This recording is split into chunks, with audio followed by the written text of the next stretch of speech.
The command room went silent when she walked in. Not the respectful kind of silence. The kind where men glance sideways at each other and someone decides it's safe to smile. "Captain Morgan." Colonel Hatch didn't bother looking up from his map. "This is a tactical briefing, not a triage drill." Laughter. Actual laughter. She stood there in her medic's uniform and absorbed every second of it. 12 hours later, 17 soldiers were alive because of decisions she made alone, under fire, on a canyon ridge where no one thought to send her. This is the story of the woman they laughed at, and what she did with that laughter. If this story finds you tonight, follow along to the end. Like it. Drop your city in the comments. I want to see how far this one travels. The briefing started at 0600, which meant Claire Morgan had been awake since 0430. She didn't sleep well before convoys. Never had. Something in her nervous system refused to fully power down when a mission was scheduled. Some low-frequency signal that hummed beneath consciousness and kept pulling her back to the surface every 40 minutes or so. She'd learned not to fight it. Instead, she used the early hours the way her father had taught her. Quietly, deliberately. Taking inventory of everything she might need and everything that could go wrong. She dressed in the gray half-dark of her quarters, lacing her boots with the methodical attention of someone who understood that small details had a way of becoming large problems at the worst possible moments. Outside, the wind coming down off the Rockies was doing what it always did in late October at Frost Ridge Forward Operating Base, pushing hard and cold through every gap in every structure, rattling window frames, finding the seams of jackets and working its way inside. The thermometer on the exterior wall of the medical bay read 19 degrees. By midday, if the forecast held, it might reach 32. That was the forecast. Claire had learned not to trust forecasts in the mountains. She pulled her cold weather liner into her jacket and stepped outside. Frost Ridge was a compact installation. 300 personnel, maybe 350 counting the attached support units, carved into a plateau roughly 40 miles southeast of the Canadian border. The mountains to the north and west weren't scenic in any comfortable sense. They were severe, enormous, and indifferent, the kind of terrain that didn't care whether you respected it or not. The pass that the morning's convoy would use, Black Wolf Pass, cut through a section of those mountains that Claire had driven twice before. Both times she'd noted things that nobody else seemed to think worth mentioning. The narrowness of the canyon walls, the way sound bounced between them in ways that made distance impossible to judge, the long stretches where the road offered no turnouts, no side routes, nothing but sheer rock on both sides and the strip of gravel beneath your wheels. She had mentioned this to Lieutenant Reyes after the second transit. He'd given her the patient, faintly condescending look that people gave medics when medics spoke outside their lane. "We've run that route 40-something times without incident," he'd said. "You're thinking like a civilian." She hadn't argued. She'd simply filed it away. The motor pool was already active when she arrived, mechanics running pre-departure checks on the 4 vehicles that would make up the convoy. 2 MR apps and 2 cargo Humvees, carrying medical supplies and replacement equipment to a smaller installation on the far side of the pass. Claire signed the medical loadout manifest, checked her trauma bags personally, tourniquets, chest seals, hemostatic gauze, IV lines, decompression needles, the kind of inventory that most soldiers hoped they'd never need her to open, and then made her way to the command room for the pre-mission brief. That was where the morning went sideways. The room held maybe 20 people. Convoy Commander Captain Dale Hatch, 2 platoon lieutenants, a handful of NCOs, and the support staff who would be tracking the mission from base. Claire found a spot near the back wall, which was where she usually stood. Not because she was required to stand in the back, because people generally arranged themselves that way without anyone deciding to, and she'd never felt strongly enough about the symbolism to fight it. Hatch was going through the route brief when she entered. He was a broad-shouldered man in his late 30s, the kind of officer who wore authority easily, and Claire had never had a serious problem with him. He was competent, fair, mostly, but he moved in a world where combat specialties occupied the top of an invisible hierarchy, and medical personnel existed somewhere below that, and the hierarchy was just part of the air everyone breathed. She waited until the rote section concluded before raising her hand. "Sir, I want to flag something about Black Wolf Pass." Hatch looked up, not irritated, just measuring, the way he always was when something interrupted the cadence of a brief. "Go ahead, Morgan." The canyon section between mile markers 12 and 19. It's about 7 miles of road with no viable turnout options, walls averaging 60 to 80 feet vertical on both sides. We're running a 4-vehicle column through a natural choke point in a window between 0800 and 0900, which is going to be the brightest part of the day for anyone positioned on those ridges looking down. The room was quiet, not the thoughtful kind. "We've run that route," Reyes started. 43 times. "Yes, sir, I know." She kept her voice level. "But I've been looking at the traffic pattern data from the last 6 weeks. The route intervals are almost metronomic. Same window, give or take 30 minutes. If anyone has been watching this base's movement schedule, they have a very predictable target." She felt the shift in the room. Not a tension, something closer to the mild embarrassment people feel when someone says something socially awkward. A couple of the NCOs exchanged glances. One of the lieutenants, a young guy named Pharaoh, whose unit patch Claire couldn't quite read from where she stood, pressed his lips together in a way that wasn't quite a smile but was aiming in that direction. Hatch set down his pen. "Captain Morgan, what's your MOS?" She knew what was coming. 68W, sir. Combat medic." "Right." He said it without particular malice, which almost made it worse.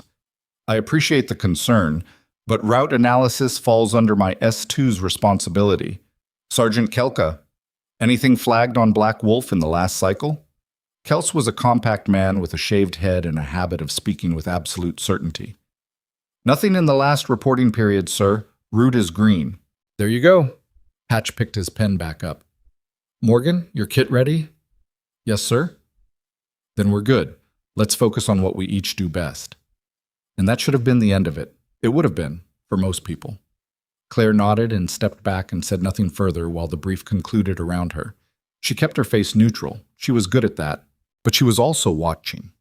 The angle of the morning light through the east-facing windows. The way the wind was shifting direction outside, she could tell by the sound it made against the building. The temperature inversion that had settled over the plateau overnight, which would create a certain kind of auditory distortion in enclosed terrain. All of it filing away, building a picture that she would have preferred to share with someone in this room and couldn't. As the soldiers filed out and began moving toward the motor pool, Sergeant First Class Donna Weiss fell into step beside her.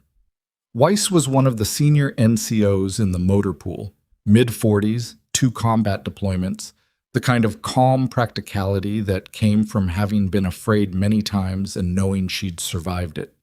She and Claire had an uncomplicated professional respect that had developed over the past 14 months without ever quite becoming friendship.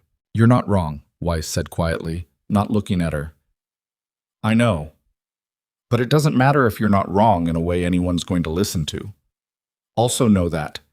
Weiss glanced sideways at her. "How worried are you?" Claire pulled her jacket tighter against the wind.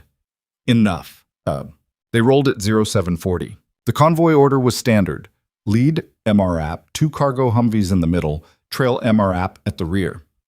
Claire rode in the second cargo vehicle, middle of the column, which gave her a reasonable view of the road ahead and behind. She'd placed her main trauma bag at her feet and a secondary kit behind the passenger seat, within arm's reach. She'd also quietly borrowed a second radio from the motor pool, a habit she'd developed after an incident 18 months earlier when her primary comms had failed during a medevac. Nobody had noticed her take it. Nobody had asked. Corporal Tanner, the driver, was 23 years old and talked when he was nervous. He was nervous now, though he probably couldn't have explained why. And so he filled the silence with stream of consciousness commentary about the weather, about the pass, about a poker game the previous night where someone named Diaz had allegedly cheated in a manner Tanner found philosophically troubling. Claire let him talk. She was watching the road. The first 40 minutes were uneventful. The convoy moved at a steady 25 miles per hour along the highway that paralleled the eastern foothills before banking north and beginning its climb toward the pass. The mountains came up fast once you turned. One moment the road was flat and open, the next the terrain was closing in on both sides, the asphalt narrowing, the sky above contracting to a long strip of gray. Black Wolf Pass began technically at mile marker 8. The serious terrain, the section Claire had flagged, the canyon walls, the confined road, started at mile 12. She was watching the ridgeline when the lead MRAP crossed mile 11. The birds were gone. She'd noticed it happening over the last quarter mile, but she'd been hoping she was wrong. Mountain terrain was unpredictable. Birds moved for all kinds of reasons. But the canyon had been holding a scattered population of ravens and a few smaller birds she couldn't identify from the vehicle, and they'd been working the thermals above the ridges, and now they weren't. The sky above the canyon walls was empty. Ravens didn't leave without a reason. She keyed her radio. "Actual, this is Morgan. Break. Request convoy halt mile 11. A pause. "Morgan, this is Hatch. Say again your traffic." "Request halt at mile 11, sir, before we enter the choke point. Wanting to get eyes on the ridge lines. Something feels off." Another pause, longer. She could hear the edge in his voice when he came back. "Morgan, we are on a timeline. Is there a medical emergency?" "Negative, sir." "Then hold your traffic. We maintain speed." Tanner glanced at her from the driver's seat. He'd stopped talking. She keyed the radio again. "Sir, the birds on the southern ridgeline have cleared out, all of them. That's—" "Morgan." Hatch's voice was flat now. "I said, hold your traffic." She set the handset down. Tanner was quiet for exactly 4 seconds.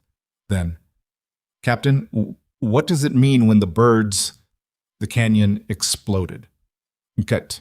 The blast came from the left side of the road, 30 meters ahead, close enough that the pressure wave hit Claire's vehicle like a physical blow, a wall of compressed air that rattled the windows in their frames and made her teeth ache. The lead MRAP lurched sideways, one of its front tires disintegrating, the vehicle grinding against the canyon wall before the driver managed to arrest the slide. Not a catastrophic hit. The MRAP absorbed the blast like it was designed to, but it had stopped the vehicle dead, and that was the point. Gunfire opened from the ridgelines a half-second later. Not sporadic, coordinated. Multiple positions, Claire registered without thinking.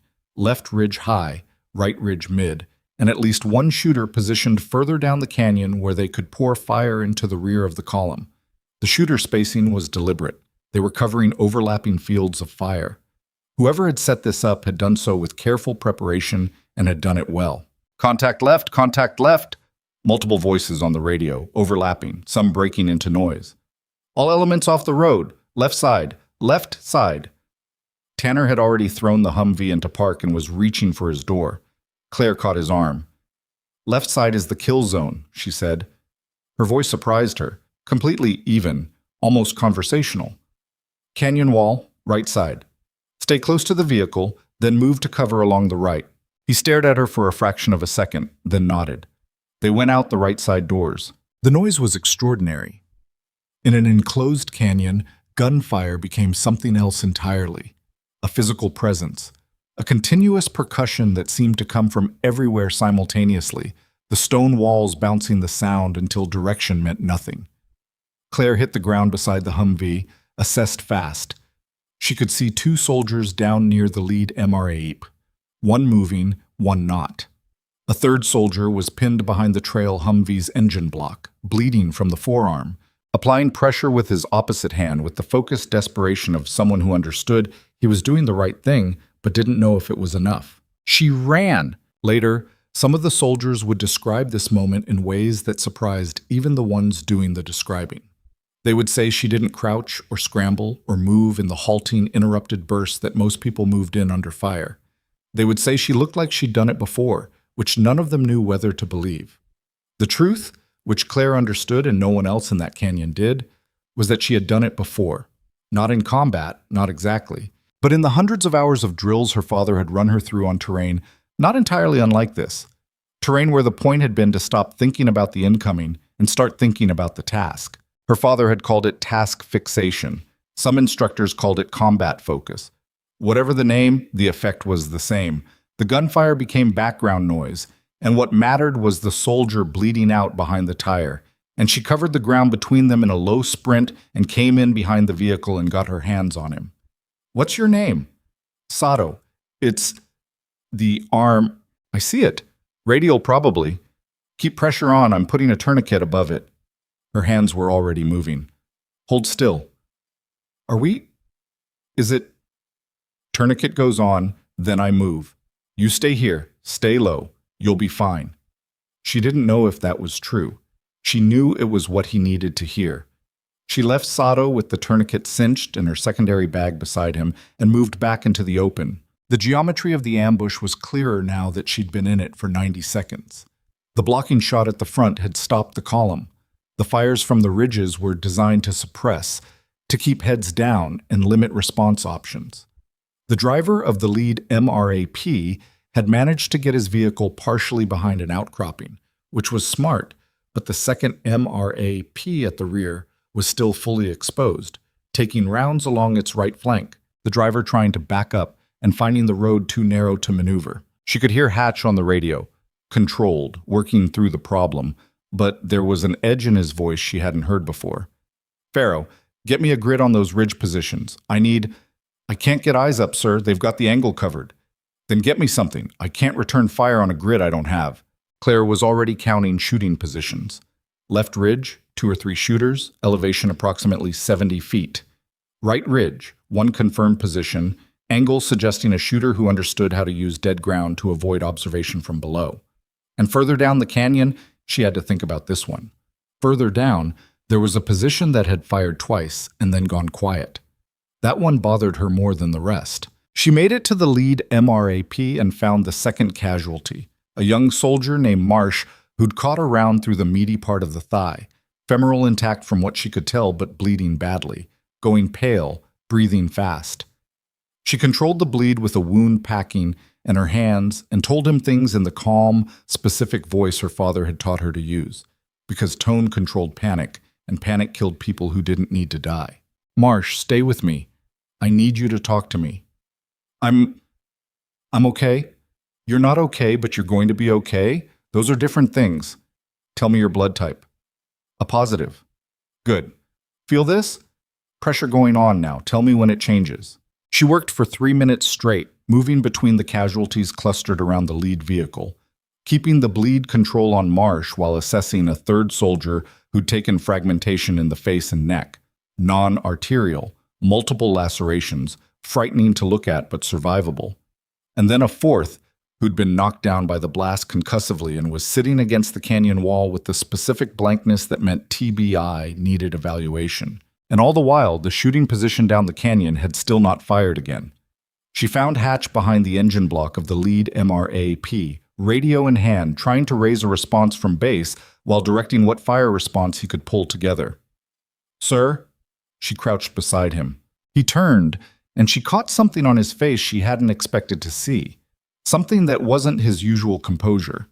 He was in the problem now, the way everyone got into it when it was real, and the veneer of the command room, the hierarchy, the careful division of roles and responsibilities, had thinned considerably. How bad? He asked. 4 wounded, none immediately critical if I can keep working, but sir... She hesitated, not for any emotional reason, but because she needed to organize what she was going to say. The shooter that was positioned down the canyon, you heard it fire twice at the start? I heard something. It's been quiet for 4 minutes. That position had a clear angle on the rear MRAP's fuel tank. It didn't take the shot. That's not random. He looked at her. That position isn't suppressing us, she said. It's waiting. And the only thing worth waiting for, in an ambush structure like this, she stopped. Say it. Is for the commander to expose himself trying to organize a response. Hatch went very still.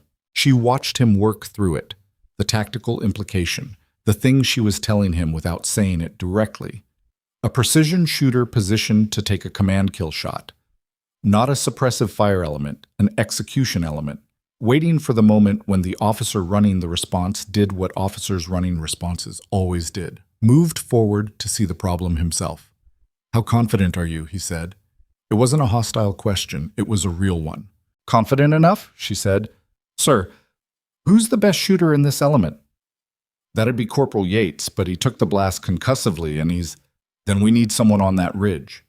She was already thinking through the geometry. The South Canyon wall was sheer from road level, but there was a section approximately 200 meters back, just inside the choke point entrance, where a rockfall had created a staircase of broken granite. Climbable. Not easily, and not fast, but climbable. Morgan. He said her name like he was about to tell her something she wasn't going to like. She looked at him. Stay with the casualties, Huts. She stayed with the casualties for 11 more minutes. In that time, the ambush remained exactly what it had been. Sustained fire from the ridge positions, suppressing the convoy, making organized response impossible. Base had been reached. Hatch had gotten through on the secondary radio when the primary channel jammed, which told Claire something about the sophistication of whoever had planned this, and a QRF was en route. 40 to 50 minutes out. Helicopter medevac approximately the same.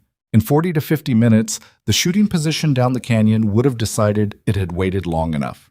She finished her third complete pass through the casualties, tourniquet check on Sato, wound pack on Marsh, reassessment of the concussive soldier, management of the facial lack, and made a decision. She pulled Sergeant Weiss aside. Weiss had been running fire response for the rear element with efficient calm, and she looked at Claire with the level eyes of someone who'd already guessed what was coming. Sato's tourniquet needs checking every 10 minutes, Claire said. The wound pack on Marsh is going to need repacking in about 15. Watch for increasing pallor. Garcia, the one with the blast concussion, don't let him go to sleep. Weiss looked at her for a long moment. Where are you going? Somewhere I'm not supposed to go. Does the captain know? He told me to stay with the casualties. Another pause. So that's a no. That's a, I heard his order. Weiss studied her face. Then she nodded once. Go. The rockfall section was worse than it looked from the road. Claire moved in the relative cover of the canyon wall's base, hunched low, the ambient gunfire covering the sound of her movement the way it covered everything else. The stone beneath her hands when she started climbing was cold enough to ache immediately, the surface irregular, some pieces stable and some not. And she learned fast to test before she committed weight because the consequences of a wrong judgment here were not recoverable. Her father had taken her climbing in the Cascades the summer she turned 14. Not recreational climbing, not with harnesses and gear and proper equipment. The kind of climbing where you learned what your body could do on vertical terrain with nothing but what you had. He'd been many things that were complicated, her father. But in those mountains he had been an excellent teacher, patient in a way he wasn't in other contexts. Willing to wait while she figured things out rather than telling her the answer. The rock doesn't care how scared you are, he'd told her once, on a ledge about 30 feet up a basalt face, with nothing below but loose talus. It only cares what you do with your hands. She was thinking about that now, 40 feet up the canyon wall, one hand gripping a narrow shelf of granite that might or might not hold, legs burning, the firefight below her continuing its sustained percussion. She was 43 feet up when a round struck the rock approximately 2 meters to her left, and she pressed flat against the stone and held. Someone had eyes on the canyon wall. One of the ridge shooters had seen movement. She waited, completely motionless, controlling her breathing the way she'd been taught, and after 30 seconds the fire pattern shifted back to its primary focus, and she began moving again. The top of the south ridge was another 20 feet. She came over the edge in a low roll and found herself on a platform of broken rock approximately 15 meters wide, the canyon falling away on one side and a slope of loose scree rising on the other. And there, 5 meters from where she'd crested, was the scout she hadn't expected to find. He was young, early 20s, and he was in bad shape. Not gunshot. He'd fallen or been knocked back by something, caught his head on the rock, and was lying on his side with a wound on his temple that had bled extensively and left him semi-conscious, responsive to voice but not oriented. His rifle, a Mark 13 Mod 7, long-range precision platform, .300 Win Mag, was beside him where he'd dropped it. She checked him fast. The head wound was ugly, but the skull felt intact. No obvious depression, pupils reactive and roughly equal. He'd likely been moving to observe when the ambush initiated and hadn't gotten clear in time. Hey, look at me. She got her hand on his face. What's your name? He blinked, tried to focus. Hendricks. Hendricks, I'm Captain Morgan. You took a hit to the head. I need you to stay down and stay still. Can you do that? Yeah. Then after a moment, I know. She was already looking at the rifle. I know. She had never been qualified on the Mark 13. She'd handled a similar platform twice, years ago, during a training exercise where someone had let her put 3 rounds down range out of what was probably professional curiosity about whether the medic could shoot. She could shoot. Her father had made certain of that from the time she was 12, and she'd maintained the basic skills quietly without anyone at Frost Ridge knowing about it, because it hadn't seemed relevant to anything until this moment. The rifle had a Schmidt and Bender scope, which she was familiar with enough from a training context. She pulled the bipod down, checked the chamber. Hendricks had been chambered and ready, and went prone on the rock. "There's a position down the canyon," she said, half to Hendricks and half to herself, working through the logic. "Low angle, south side. It's been holding a command kill shot." Yeah." Hendricks' voice was fading slightly. "I saw it. Before I couldn't get a clear..." "Where?" "Rock formation. Looks like..." He coughed. "Looks like a shelf. About a third of the way up the north wall. 600-ish meters down." She found the section through the scope. 600 meters was a significant shot, and she was aware of this in the same calm, factual way she was aware of everything else happening around her. Wind at the ridge level was moving left to right, maybe 8 miles per hour. Temperature affecting air density. Elevation differential from her position to the target. She had no range card, no doping information for this specific rifle, no spotter. She had what her father had given her and what she'd retained and what she could calculate without any of those things. She worked the bolt, felt the system, looked through the scope, and began patiently searching the north wall for shapes that didn't belong to geology. The canyon was beautiful from up here. She noticed that without letting it matter. The way the light came down between the walls in long bars.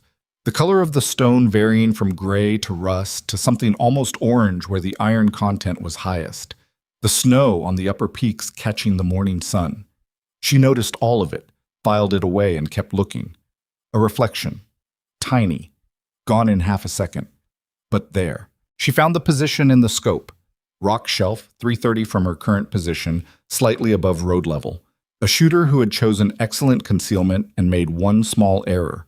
A scope lens or a piece of equipment catching the wrong angle of light for just a moment. She made her adjustments. Her exhale was slow and even. The wind moved. She waited. The shot, when it came, was the loudest thing in the canyon, and for a half second after it, everything went silent. The echo died slowly, rolling down the canyon in diminishing waves until the stone walls absorbed the last of it, and the world went briefly, strangely quiet. Then the ridge positions opened up again, and the quiet was over. Claire worked the bolt without lifting her cheek from the stock. Brass ejected, caught the light for a half second, disappeared over the edge of the rock platform. She chambered a fresh round and returned to the scope and found the shelf on the north wall again, the position where the reflection had been, and she stayed on it, reading it, waiting to see what the next few seconds would tell her. Nothing moved on that shelf. She gave it 30 seconds. 40. The suppressing fire from the other ridge positions continued below, but the particular quality of it had shifted. Less coordinated now, a note of reactive scramble underneath the sustained fire that had been there before. She'd heard that shift in the training scenarios her father had run. Though those had involved blank rounds and carefully controlled environments, nothing like this. But the principle held. When a key element of a coordinated plan gets disrupted, the other elements feel it. They don't collapse, not immediately, but they feel it. Hendricks. She didn't take her eye from the scope. The shooter on that shelf. Where would the secondary position be if the first one got burned? Silence for a moment. She could hear him working to stay conscious. Would move down canyon, he said. Or up. Up is slower but harder to track. She swept the scope up the north wall. Loose rock, shadow, a section of the wall where a natural overhang created an angled shelf about 15 feet higher than the first position. She watched it. A shape that didn't belong to geology. The human body has a silhouette that stone doesn't, and even experienced concealment couldn't fully erase it. There were angles and ratios that the eye learned to read. The relationship between a shoulder and a rifle stock, the geometry of a head at the scope. She was looking at a man who was excellent at hiding and had not quite finished moving. She made the adjustment for elevation change. The wind had shifted slightly, still left to right, but lighter now, maybe 5 miles per hour. The distance was similar. Closer, actually. Maybe 540. She exhaled. She fired. The shape on the north wall did not move again. Claire stayed prone and swept the scope systematically to the ridge positions on the south wall that had been sustaining the main suppressing fire. Two distinct positions she'd identified from below, one confirmed through the rifle work of the past several minutes. She found the first one, a pair of shooters working behind a natural rock parapet, good position, good coverage, but they'd been firing for 11 minutes and their barrel discipline had gotten sloppy. Muzzle flash told her the left edge of the parapet was where the primary firer was working from. Below, the radio traffic she could partially hear through the handset clipped to her jacket had changed tone. Hatch was still working the problem, but there was something different underneath his transmissions, a tightness that hadn't been there before, and she understood it when she caught a fragment of his traffic. The QRF timeline had extended. A road condition between Frost Ridge and the pass entrance. 40 minutes had become 60, possibly 70. 60 to 70 minutes. She looked at Marsh in her mind. The wound pack, the blood loss rate, the pallor she'd noted on her last assessment. Weiss was managing him, and Weiss was capable, but without a decompression option for the cavity damage she'd suspected but couldn't confirm in field conditions, 60 to 70 minutes was a different calculation than 40. She went back to the scope. The third shot drew a response. Someone on the south ridge had tracked her muzzle blast or the ejected brass catching light, and she was taking accurate incoming fire within 4 seconds of pulling the trigger. Rounds hit the rock platform in front of her, sparking off the stone, and she pushed back from the rifle and rolled hard left and came up against the base of a boulder she'd noted when she first crested the ridge. The incoming tracked after her for about 8 seconds, then stopped. She pressed her back against the boulder and assessed herself. Nothing, which she noted with the same factual tone she'd have used on a patient, and then looked at Hendricks. He'd managed to pull himself against the rock wall on the far side of the platform, getting additional cover, and he was watching her with eyes that had gotten clearer in the past few minutes. His color was still off, and she didn't like his pupils, one slightly larger than the other now, but he was tracking. "You're shooting mics," he said. It wasn't a question exactly, more like a statement that contained several questions inside it. "Your rifle," she said. "Not ideal." "You're making shots He stopped. "Where did you learn to— Later." She checked the scope without fully exposing herself, using the boulder's edge. "How many are up here with you?"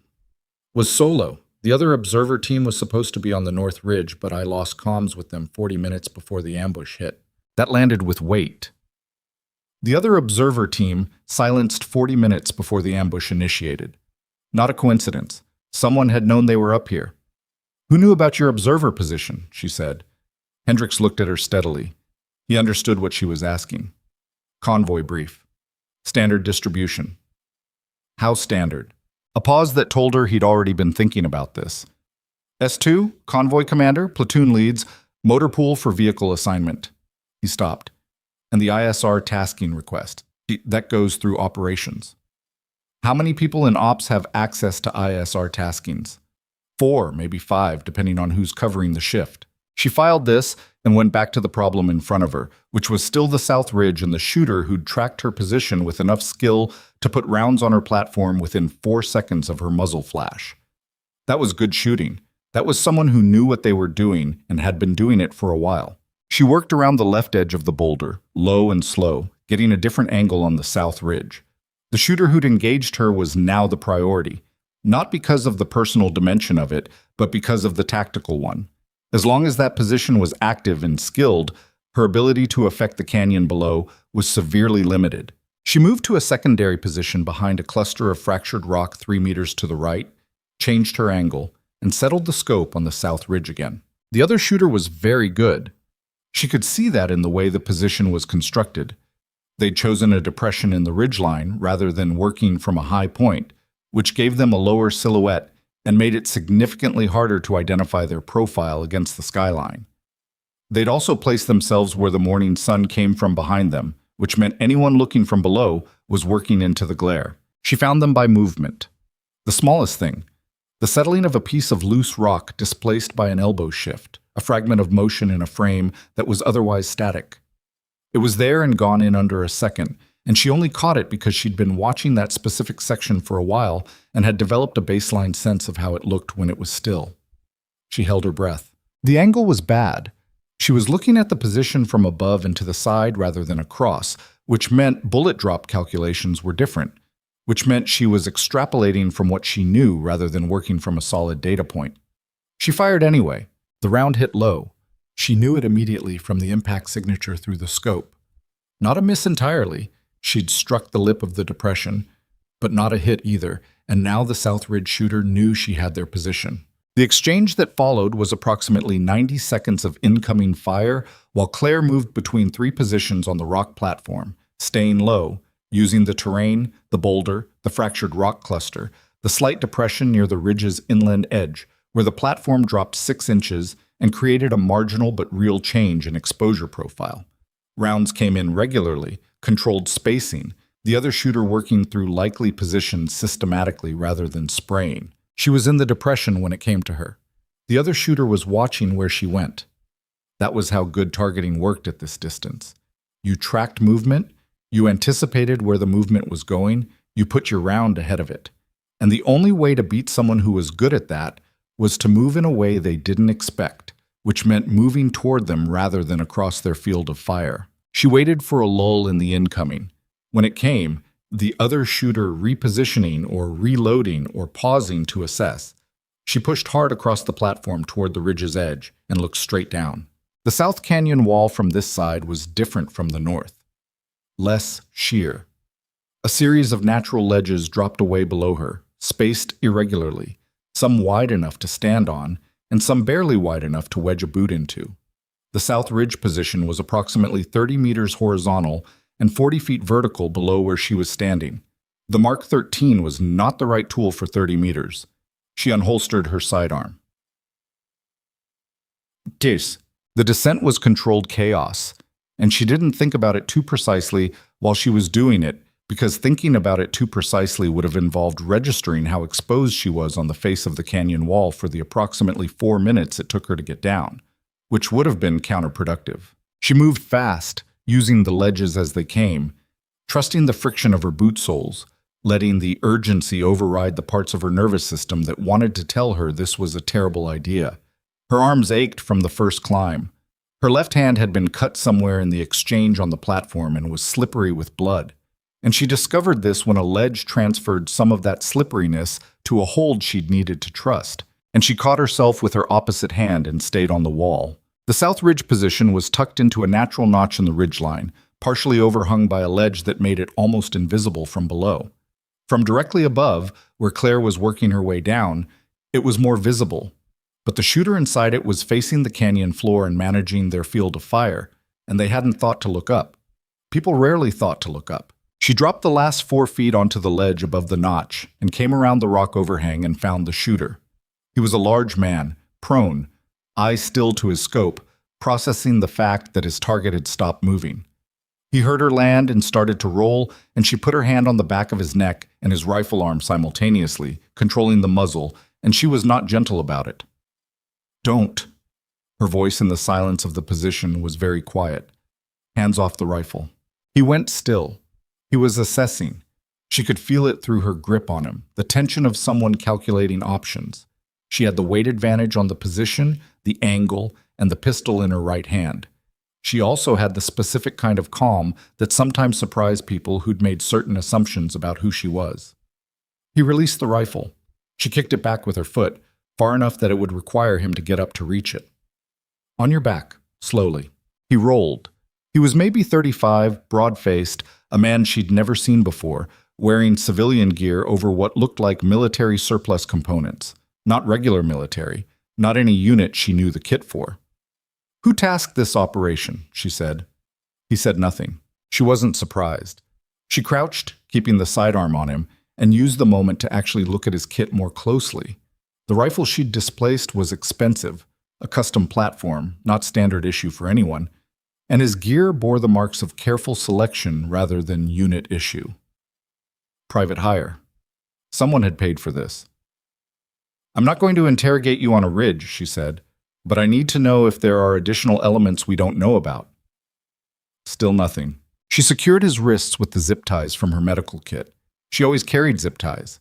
Her father's advice, though he'd meant them for something else entirely, and left him tied to a fixed rock feature on the ledge with enough slack that he wasn't in danger of falling off the canyon wall. She climbed back to the platform. Quote, Hendricks had lost consciousness while she was gone, which frightened her more than any of the shooting had. She was at his side within 30 seconds of reaching the platform, hand on his carotid, checking breathing, running through the neurological assessment as fast as she could, do it competently. Pulse was present and regular, breathing unlabored. But the pupil discrepancy had increased. The left was almost 3 millimeters larger than the right now, which was not a number she liked, which suggested intracranial pressure was developing, which meant the head wound was not the simple contusion she'd initially hoped. Hendricks. She put her hand on his sternum. Hendricks, I need you to open your eyes. He opened them, slowly and not fully, but he opened them. There you are. She kept her voice steady. Talk to me. Head's bad, he said. I know. I need you to stay awake. Can you do that? Yeah. A pause. Did you get them? She glanced at the canyon, where the suppressing fire had dropped significantly in the last several minutes. 2 of the 3 ridge positions were silent. The remaining one was firing in short bursts, no longer coordinated, no longer surgical, reactive now, suppression without direction. Working on it, she said. She keyed her radio. Actual, this is Morgan, sitrep. A half-second delay, then Hatch's voice, tighter than she'd ever heard it. Morgan, where the hell are you? South Ridge. I need a medevac priority on Scout Hendricks' South Ridge platform, head trauma with suspected intracranial pressure development. And I'm looking at a significant reduction in incoming fire from the ridge positions. I need to know your status on the canyon floor. The silence that followed lasted about 4 seconds, which was a long time on a tactical radio. Say again your location, Hatch said. South Ridge, sir. The platform above the canyon wall. I've neutralized 2 of the 3 ridge firing positions and detained 1 additional shooter. The command kill position down the canyon is cold. She paused.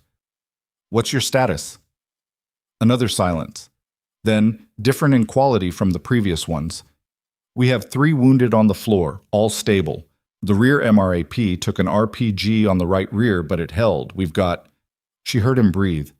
QRF is 60 out. Medevac 60 out. Then I need to take down the last position before QRF arrives, she said. There's elevated fire coming from the midpoint of the South Ridge, above the second Humvee's position. If it's still active when QRF tries to enter the pass, the vehicles are channeled. Morgan. His voice had changed again, something moving through it she couldn't quite name. You're a medic. I'm aware, sir. Are you? What are you? He stopped. Started again. Are you telling me you've been shooting from up there? She looked at the Mark 13 and then at Hendricks's unconscious scout, and then at the canyon below, where she could see the small shapes of her fellow soldiers still pressed against vehicles and canyon walls. And she understood that this was the question. The real one. The one that everything else was built around. And she gave it the answer it deserved. I'm telling you, your people are still alive, sir, and I need 2 more minutes. The radio was quiet. Do what you need to do, Hatch said. The last ridge position was lower and closer than the others, which made it harder in some ways and easier in others. Harder because the angle was steeper, which compressed the target profile. Easier because at shorter distances, the variables that compounded at 600 meters, wind drift, temperature, shooter heartbeat, mattered less. She found it in the scope inside 40 seconds. A 3-person position, which she hadn't anticipated. She'd been reading it as one primary firer based on the rate and cadence of fire. 3 people explained the sustained rate. They'd been rotating on the trigger, maintaining consistent volume without any one shooter getting fatigued. 3 people was a problem. She did not have unlimited ammunition. Hendricks's rifle held the rounds in the magazine plus 1 in the chamber, and she'd been working through them at a rate that left her with fewer options than she wanted. She worked out the angles. The 3-person position was using a rock shelf with a natural parapet in front of it, which meant their front was protected and their flanks were the only readable angles. From her current position, she had a partial view of the right flank, enough for 1 shot, maybe 2, if she read the position spacing correctly. She took the first one. The fire from that position dropped from 3 voices to 2. She moved immediately across the platform to the far edge, getting a different angle. The 2 remaining shooters adjusted. They were good enough to know where she was now. An incoming fire tracked across the rock platform toward her new position. She went flat and returned fire from a near-prone position, muzzle barely clearing the rock edge, working by instinct and angle calculation more than precision sight picture. The second round she fired hit rock. She knew it. The third round she was less certain about. The incoming fire from that position stopped. Not a gradual slowdown, a stop, which either meant she'd hit something critical in that position, or they were adjusting, or something else entirely had changed the equation. She kept the scope on the position and waited. 30 seconds. 40. From below, she heard the sound she hadn't heard since this began. An engine. Not the convoy vehicles, which had been static since the lead MRAP took the blocking blast. Something new, something approaching. Her heart moved in her chest before her conscious mind had processed why. She swept the scope to the canyon entrance, the road in, the approach from the south, and she saw what was coming, and it was not the QRF, which was still 40-something minutes out, and it was not a rescue element of any kind she recognized. 2 vehicles, moving fast. Civilian trucks, modified, coming in from the south, the direction nobody had been watching because nobody had thought to watch it, and the remaining ridge position opened up again, not at the canyon floor, not at Claire, but at the canyon entrance behind the convoy, sealing the only exit. The ambush wasn't failing, it was entering its second phase. She came off the scope and looked at the canyon for a long, clear moment and understood what she was looking at. A deliberate herding maneuver. The initial ambush had pinned the convoy. The ridge positions had been suppression, not destruction. And now 2 vehicles were driving directly into the sealed canyon to finish what the suppression had started. She had 3 rounds left. She looked at Hendricks, who was unconscious and who needed a medevac that was 60 minutes away. She looked at the approaching vehicles. She looked at the 3 rounds. She picked up the rifle. The first truck was doing maybe 40 miles per hour on the canyon road, which was reckless given the surface conditions, which told her something about the people driving it and the timeline they believed they were working on. She had 3 rounds and 2 vehicles in a ridge position that had just reopened fire to seal the canyon entrance, and the arithmetic of that was not good, but she'd stopped looking for good arithmetic approximately 90 minutes ago and had started working with what was actually in front of her. She settled the scope on the lead truck. The engine block was the shot she needed, not the driver. She understood this without sentiment, just physics and outcome. A driver hit at 40 miles per hour in an enclosed canyon becomes a projectile. The vehicle becomes unpredictable. And unpredictable in a sealed canyon with 17 people on the floor was worse than the truck continuing to move. Engine block stopped the vehicle. Stopped. The vehicle changed the geometry of whatever was about to happen. She found the front left quadrant of the hood in the scope. The truck was coming toward her at angle, slightly left-facing, which meant she was looking at a partial profile of the engine compartment rather than straight on. The shot existed. It wasn't clean, but it existed. She fired. The truck lurched. Not a stop. The engine didn't die immediately, but a lurch. A stumble in the mechanical rhythm, and the driver overcorrected and the truck's front right wheel went off the road edge and caught the loose shoulder. And then the truck was sideways, decelerating hard, grinding to a stop at an angle that blocked approximately 2/3 of the canyon road. Not what she'd intended, better than she'd expected. The second truck braked hard behind the first. She could see the driver through the scope. A silhouette, hands visible on the wheel, making the calculation every driver made when the vehicle in front of them did something unexpected. The second truck stopped 30 meters behind the first. 2 rounds. 2 stationary vehicles. She shifted to the second truck's engine block and fired her second-to-last round. Something in the hood of the second truck produced a small explosion. Secondary. Fuel line or coolant under pressure. She couldn't tell. And smoke began coming from the engine compartment. The truck wasn't going anywhere. She lowered the rifle and checked Hendricks. Still unconscious. Still breathing. The pupil discrepancy was the same as the last time she'd checked, which was not an improvement but was not a deterioration, and she held on to that distinction harder than it probably deserved. She keyed the radio. Actual 2 vehicle elements entering the pass from the south are stopped. Both vehicles disabled at approximately the mile 13 mark. Occupants are bailing. Because they were... She could see the doors of both trucks opening, figures moving out of them and toward the canyon walls, seeking cover the same way the convoy soldiers had sought cover, which told her these people were trained, which told her the second phase of this ambush was not going to resolve itself just because their transportation was disabled. How many? Hatch said. She counted. Difficult. They were moving fast, and the canyon had shadow at road level at this angle. 6 minimum, could be 8. Armed? They got out of trucks they knew were driving into an active engagement. Yes, sir. A pause. And you're telling me this from the South Ridge? Yes, sir. With 1 round left. She looked at the Mark 13. 1 in the chamber, nothing in the magazine. Yes, sir. The radio was quiet for a moment that stretched long enough to make her check that it was still transmitting. Then Hatch's voice came back, and whatever she'd been expecting from him, it wasn't what she got. Morgan, he said, what do you need? What she needed was 20 minutes and a clear radio channel, and for Hendricks not to die on this ridge, and she got approximately 1.5 of those things. Hatch cleared the secondary channel, and she used it to walk Corporal Tanner, her driver, who had been managing the right side canyon wall suppression with what sounded like desperate competence, through the exact position of the bailed-out vehicle elements.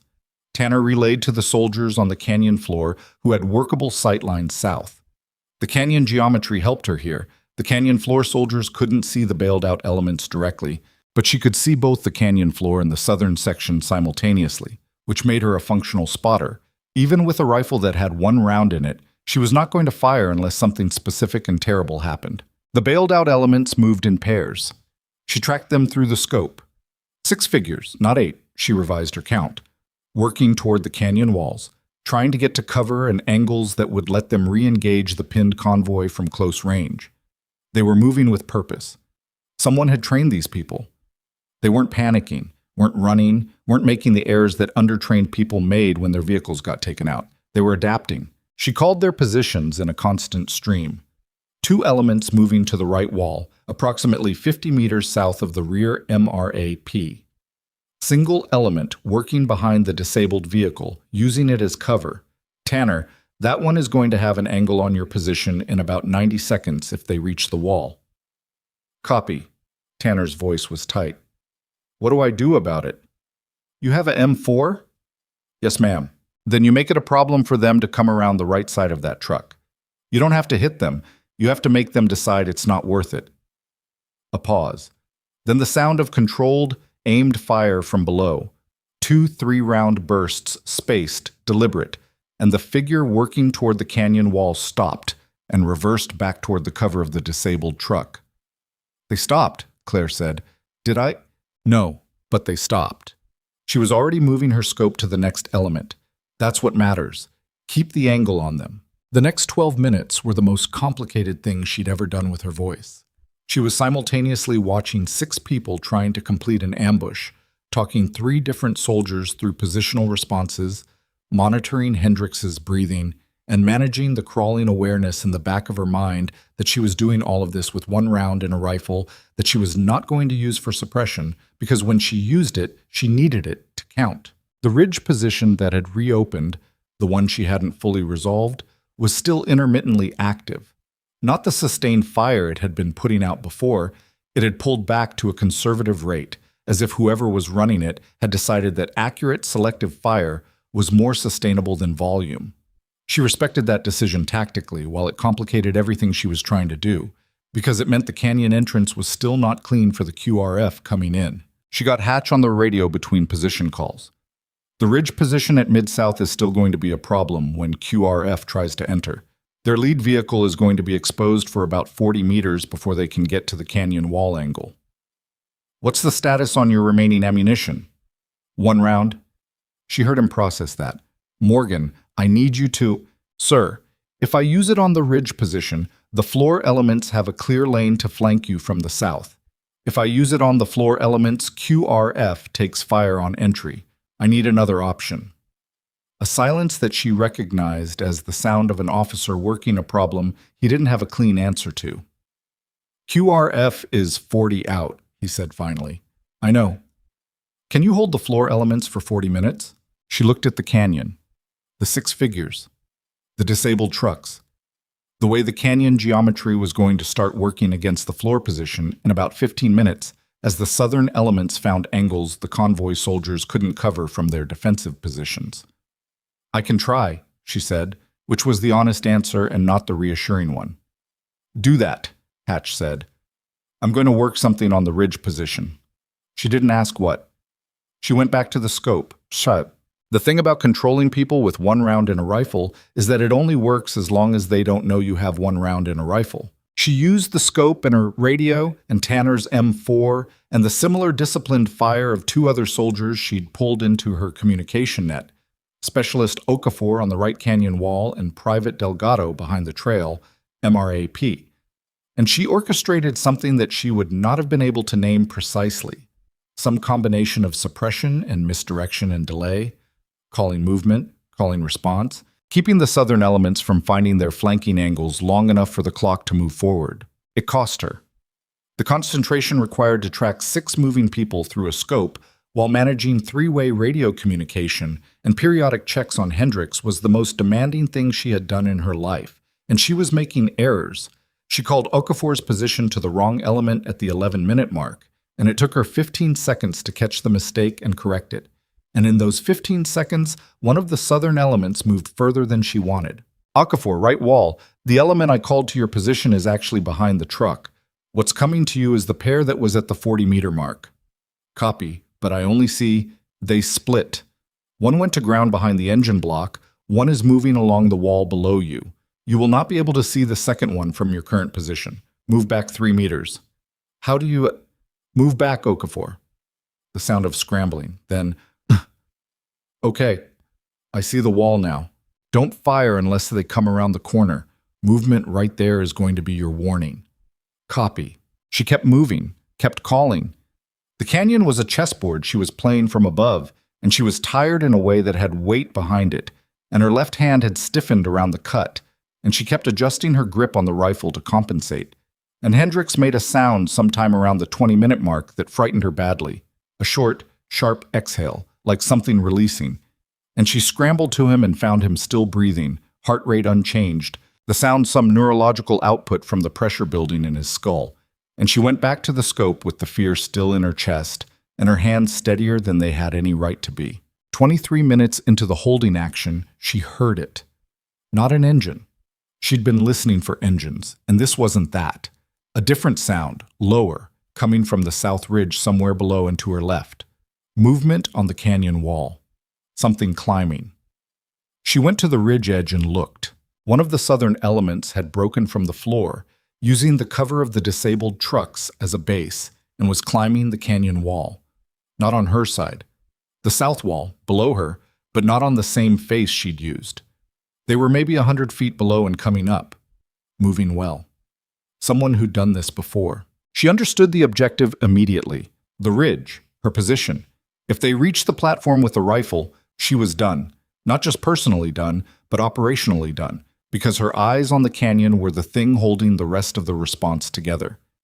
She had one round. She looked at the climber, and then at the canyon floor, and then at Hendricks, and then at the climber again. She could stop the climber with the last round. She would be doing it in the knowledge that the round she'd just used was the last one, and the ridge position would know it too. Sound carried in this canyon in ways that let a skilled listener read what was happening. And in the next 30 seconds, the ridge position that Hatch was supposedly working a solution on would probably feel confident enough to increase its rate of fire for the QRF entry. The math was not good from any direction she ran it. She ran it anyway. Kept running it. Watching the climber advance, smooth and careful, good technique, about 70 feet from the platform. Her radio crackled. "Morgan," Hatch's voice, and something in it she hadn't heard before. "Get down." She blinked. "Sir?" "I said get down. Now. I mean flat, behind the deepest rock you can find. You've got about 6 seconds. She didn't ask. She grabbed Hendricks under the arms and dragged him behind the largest boulder on the platform. It cost her back screaming, his dead weight far more than it looked. And she pressed in beside him and covered his head with her arms and put her face down. The south ridge, approximately 40 meters below and to the left of her position, detonated. Not the entire ridge, a section of it, a targeted section, something that hit with the distinct character of a javelin or an AT-4 rather than aerial ordnance. The sound was massive and close, and the concussion moved through the rock she was lying on like a wave through a water. Stone fragments rained on the platform for approximately 3 seconds after the initial blast. She stayed down. When the rain stopped, she lifted her head. The climbing figure was gone. The section of wall they'd been climbing had simply ceased to exist in any useful structural sense. The South Ridge firing position was also silent. She got on the radio, and her voice was...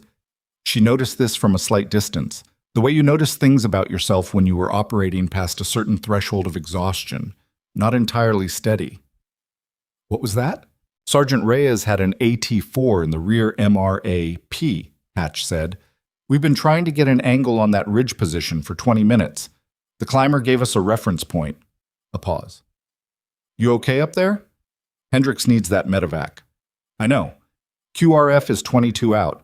Medevac is running concurrent, separate entry. 22 minutes. She looked at Hendricks. The pupil was worse. She knew it before she checked it, which was not how assessment was supposed to work, but she checked it anyway and confirmed what she'd already felt. Worse. Sir, I need the medevac priority reclassified to urgent. What's urgent versus priority in your... Urgent means his brain is running out of time. She kept her voice even. So I need the reclassification. Done. No hesitation. She went to work on Hendricks with what she had, which was not much but was not nothing. She couldn't address the intracranial pressure. Not in the field, not with her kit, not without imaging and a surgical team. What she could do was manage his airway, ensure his positioning wasn't compounding the drainage issue, monitor his breathing pattern for the specific changes that would tell her he was entering a critical threshold. She positioned him carefully, tilted, the modified recovery position that gave her the best option for managing a suspected head injury without proper spinal imaging, and she stayed on his carotid with 2 fingers and counted and waited. Below, the canyon had gone almost quiet. Not completely. She could hear voices. The creak of vehicle metal, someone calling a name, someone else coughing. The sounds of aftermath. The southern elements had gone to ground after the AT-4, and her radio net confirmed that they weren't advancing, that they had apparently decided the changing mathematics of the situation were no longer favorable. She allowed herself 2 minutes of stillness. In those 2 minutes, she registered things she'd been too occupied to register while it was happening. The cold, which had deepened in the time she'd been on the ridge until her fingers ached with it. The cut on her left hand that had soaked through the field dressing she'd wrapped around it. Sometime between the second descent and the third, the specific quality of exhaustion that lived below the adrenaline like a current you didn't feel until the surface noise died down. She sat with Hendricks's pulse under her fingers and looked at the canyon below, where she could see the small shapes of soldiers moving carefully between vehicles now, assessing, communicating, beginning the work of organizing the wounded. She could see Weiss. She was nearly certain it was Weiss, the posture, the deliberate economy of movement, working the rear element. She couldn't see Marsh from this angle, but the movement patterns below told her the immediate crisis had stabilized. She looked at her radio, then at the Mark 13, empty, lying on the platform rock. Then she looked at her hands. They were not particularly steady. She hadn't noticed that while it was happening. You didn't, generally. The steadiness was something the nervous system loaned you for the duration of the emergency and quietly reclaimed afterward, and the reclamation process was not entirely comfortable. She pressed her palms flat on the cold stone and held them there until the tremor passed, which took about 45 seconds, and then she went back to monitoring Hendricks. The QRF came in from the north at precisely the 22-minute mark. 2 gun trucks and a personnel carrier, moving fast but controlled, their lead vehicle pausing at the canyon entrance for a 3-second assessment before committing to the road. She saw them before she heard them, the movement at the canyon mouth, and then she heard the engines and felt something in her chest release a tension she hadn't consciously tracked. They entered a canyon that had 4 of its 6 ambush elements neutralized, 2 disabled vehicles blocking the southern approach, and 1 surviving ridge position that had gone cold. Not a clean entry, but not a gauntlet, and the gun trucks moved through the choke point with weapons oriented to cover the ridge lines and nothing came down on them. She watched this from the platform and found she was breathing differently than she had been for the past 80-something minutes. The medevac came in 12 minutes after the QRF, a UH-60 setting down in a flat section of the canyon south of the disabled convoy vehicles, where the road widened marginally. She had Hendricks packaged by then. Cervical spine precautions she could provide, airway adjunct positioned, vitals written on the casualty card in the shorthand that the receiving team would read immediately. Getting him off the ridge was a problem she solved with a rope from his own kit, a controlled lower over the most accessible section of the south wall, 3 QRF soldiers below to receive, herself above to manage the weight. It took 11 minutes and was deeply unpleasant for everyone involved, including Hendricks, who regained partial consciousness during the lower and made a sound that she heard and filed away and did not let herself think about. She came down after him. Her legs were significantly less reliable at the bottom than they had been at the top, which she recognized as the physical accounting arriving for everything she'd asked her body to do in the past 2 hours. She moved through it and went to the medevac team's position and transferred Hendricks with the clinical handoff she'd done hundreds of times in training and a handful of times in the real world. The same clear sequence, vital signs, mechanism of injury. Interventions performed, current neurological status, and the flight medic received it all and nodded, and they loaded him, and she stepped back. The helicopter lifted off, and she watched it go. Then she turned to find Captain Hatch standing 10 feet away from her. He wasn't alone. Reyes was behind him, and a couple of the QRF personnel, and Weiss, who had followed from wherever she'd been working. They were all looking at her in the way that people looked at something they were recalibrating. The expression that happened when the picture of something shifted substantially from what it had been. Hatch's face was doing several things simultaneously. "Morgan," he said. She waited. He seemed to be working on what came after the name. "Sir." She kept her voice flat, not hostile, just level, the way it had been all morning, the way she'd learned to keep it when a situation called for function over performance. "I want—" He stopped, looked at the ridge behind her, back at her. "I want a full debrief. Everything. From when you left the canyon floor, every shot, every position, what you saw, what you did." "Yes, sir." "And I want to know—" Another stop. Reyes was watching him and looked away. Hatch didn't look away. "I want to know where you learned to shoot like that." The canyon around them was full of the activity of aftermath, soldiers and QRF personnel, and the noise of recovery. And the question sat in the middle of it like something solid. She looked at him. She could feel the cut on her left hand, the cold in her fingers. The particular weight of the Mark 13 she'd handed off to one of the QRF soldiers because it was evidence, and she understood that even in this moment. She could feel all of it, and underneath all of it the tremor was there again, the body's ledger coming due. "My father," she said. "Sir." He held her gaze for a moment. Then he nodded once, not dismissal, something more careful than that, and turned to begin the debrief. She stayed where she was for another 3 seconds, looking at the south ridge where she had spent the last 2 hours, the platform she could barely make out from this angle, the canyon wall she'd climbed twice. The light had changed while she was up there. The morning was gone. It was past noon now, the light flatter and colder, no more of those long bars between the canyon walls. She looked at her hands one more time. She went to work on the remaining casualties. Marsh was gray and cold, and his breathing had a quality she didn't like when she got to him. Too fast, too shallow, the specific rhythm that said the body was compensating for something it couldn't sustain compensating for. She cut the wound pack open and repacked, and there was more blood than there should have been and less volume in his pulse than she wanted.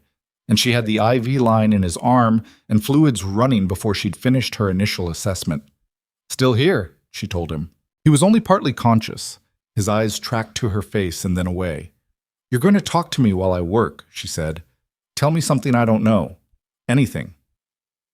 "Don't feel good," he said. "I know. Tell me something else." "Poker.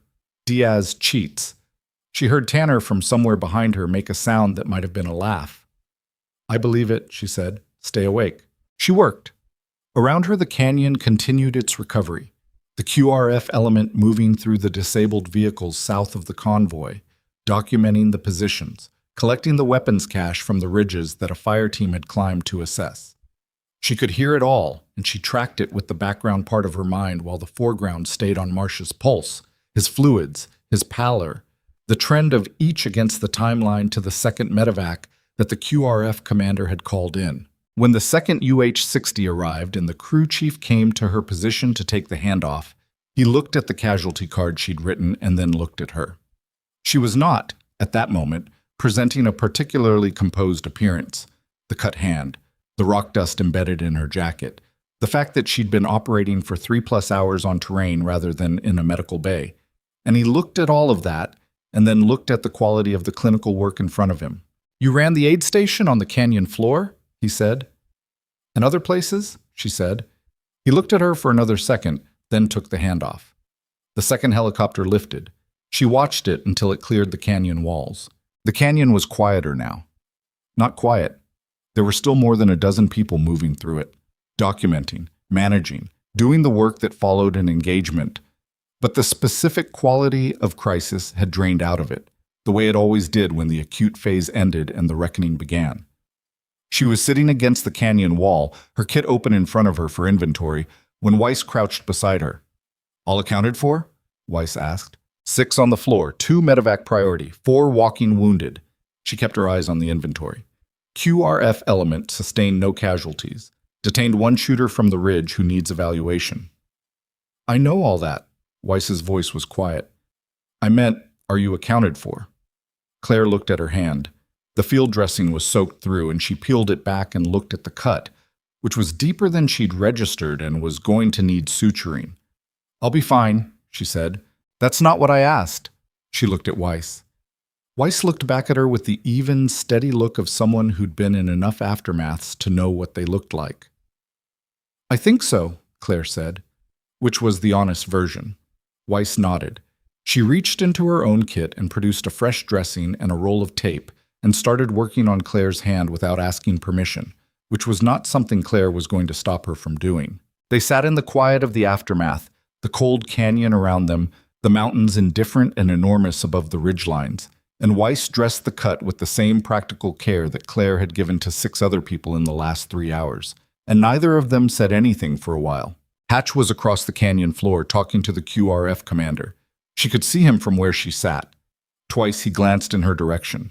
The expression was the one she'd been reading on people's faces since she came off the ridge, the one that meant recalibration in progress. And she was aware, somewhere below the exhaustion and the adrenaline debt and the ordinary human cost of the morning, that the world she'd go back to after today would not be entirely the same one she'd left when the convoy rolled out. She didn't know yet what that meant. She pulled the inventory list back toward her and kept counting supplies, her hand wrapped in fresh dressing, the mountains holding their silence above the canyon walls. Below and around her, 17 people were alive. The suture kit in her medical bag had been there for 14 months without being opened on herself. She used it now, working by feel mostly, her right hand doing what her right hand knew how to do while her mind ran the inventory a second time, because the first time she'd lost count somewhere around the hemostatic gauze and had to restart. The canyon had taken on the organized noise of a scene being documented. Cameras, voices calling measurements, the specific vocabulary of an incident report being assembled in real time, and she sat against the wall and sutured her own hand and let the noise wash over her. Weiss had moved off to manage the vehicle assessment. Tanner was somewhere behind her, talking to a QRF specialist in the subdued, slightly disbelieving tone of someone narrating something they'd witnessed but hadn't fully processed. She caught fragments. She just ran. Right into it. "I don't know, man. I don't know what that was." She tied off the last suture, cut the thread, wrapped the hand in a clean dressing, and closed the kit. Hatch came to her 40 minutes after the second medevac lifted. He didn't come alone. There was a man with him she didn't recognize, civilian clothes, the kind of civilian clothes that military people wore when they wanted to look like they weren't military people, which was a specific aesthetic she'd learned to read. Polo shirt, tactical pants worn smooth at the knee, the posture of someone who spent more time in briefing rooms than in the field, but had not always. "Morgan," Hatch said, "this is Mr. Carver. He's attached to the regional operations cell out of Helena." Carver extended his hand. She shook it. His grip was the grip of someone who'd once had something to prove about handshakes and had stopped proving it, which put him somewhere past 40 in her estimate regardless of what his face suggested. "Captain Morgan," he said, "you've had a morning." "Yes, sir." He wasn't military. The "sir" wasn't required, but it was habit, and it fit the situation well enough that she didn't correct it. "We're going to need a full accounting of everything you observed from that ridge," he said. "Movement patterns, communication signatures, equipment, what you saw before the engagement, during, after, all of it." "I understand. And I'm going to need it in a controlled setting, not a canyon." He looked at the walls around them with the expression of someone who found uncontrolled settings professionally offensive. "We'll arrange transport back to Frost Ridge and debrief there, probably this afternoon." "The detained shooter from the South Ridge, has he been transferred?" Carver looked at her with the particular attention of someone recalibrating. "He has." "Why?" "He had custom kit, not unit issue, selected. The rifle was expensive, the optics were expensive, and the gear showed modification for cold weather that was specific rather than generic. Someone outfitted him carefully." She paused. "And he knew I was asking about additional elements. He didn't react to that the way someone would if the answer was no." Carver held her gaze. "What did he react like?" "Like the answer was yes, and he was deciding how much that mattered." Hatch and Carver exchanged a look that lasted approximately 1 second and communicated something she wasn't supposed to read. She read it anyway. They had information she didn't have, and some portion of what she'd just told them intersected with that information in a way that confirmed something. "The debrief is at 1500, Carver said. "Don't discuss specifics with other convoy personnel until after." "Understood." He moved off. Hatch stayed. She waited. There was something he'd come here to say and hadn't said yet, and she'd learned that the most effective way to get Hatch to arrive at a difficult thing was to give him the space to arrive at it on his own. "Your father," he said finally. "James Morgan." She looked at him. "I ran your personnel file on the ride in," he said. "The public parts. Your father's name is in your emergency contact information." "Yes, sir." "James Morgan. Retired. No MOS listed in the record." He said it carefully, watching her face. "That's interesting. Usually there's something. My father was selective about what he listed." Hatch looked at the South Ridge, at the platform she'd occupied for the better part of 2 hours. "I'm going to ask you something directly, and I'd like a direct answer." "Go ahead." "Have you fired a long-range precision rifle before today?" She considered the question and what it was actually asking. "Not in any official capacity." "Unofficially. My father took me to a range in the Cascades when I was 17. We went back twice more before I enlisted." She kept her voice neutral. "He had access to several platforms. One of them was a .300 Win Mag." Hatch absorbed this. "And the climbing. The canyon wall." "Same answer. Different mountains." "And the tactical awareness, the pattern recognition, the route analysis this morning that I—" He stopped. The stopping itself was a kind of admission. "That I shut down." "Sir, you don't have to—" "I'm not apologizing yet," he said, and there was something in his voice that she almost respected for its honesty. "I'm building a picture. Let me build it." She waited. "Who trained you?"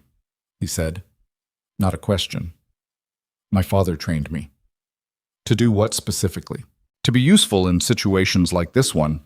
She paused, then offered the fuller version because he was asking for it in good faith. "He started when I was about 10. Land navigation, terrain reading, survival principles. The shooting came later, the climbing. He was—" She found the words that were accurate without being more than accurate. "He was preparing me for something. I didn't always know what. I think sometimes he didn't either. It was more like a philosophy than a program." "And you enlisted as a medic." "I wanted to be a medic. That was my choice." She met his eyes. "The rest of it was just what I already knew. I didn't hide it. Nobody asked." He was quiet for a moment.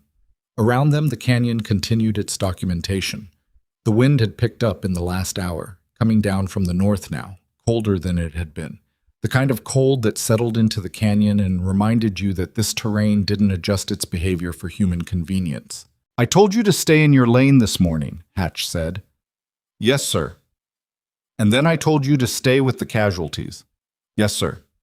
"And you disobeyed both of those instructions." She held his gaze. Yes, sir. He nodded slowly.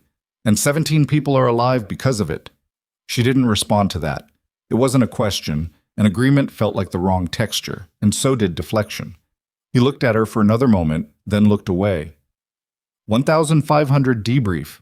Be there. He walked back toward the QRF element, and she watched him go. And she thought about all the ways that conversation could have gone differently. And she thought it had gone about as honestly as it could. The convoy returned to Frost Ridge in stages. QRF vehicles first with the detained personnel, then the surviving convoy vehicles that were drivable, then a recovery team for the lead MRAP and the vehicles that couldn't move under their own power.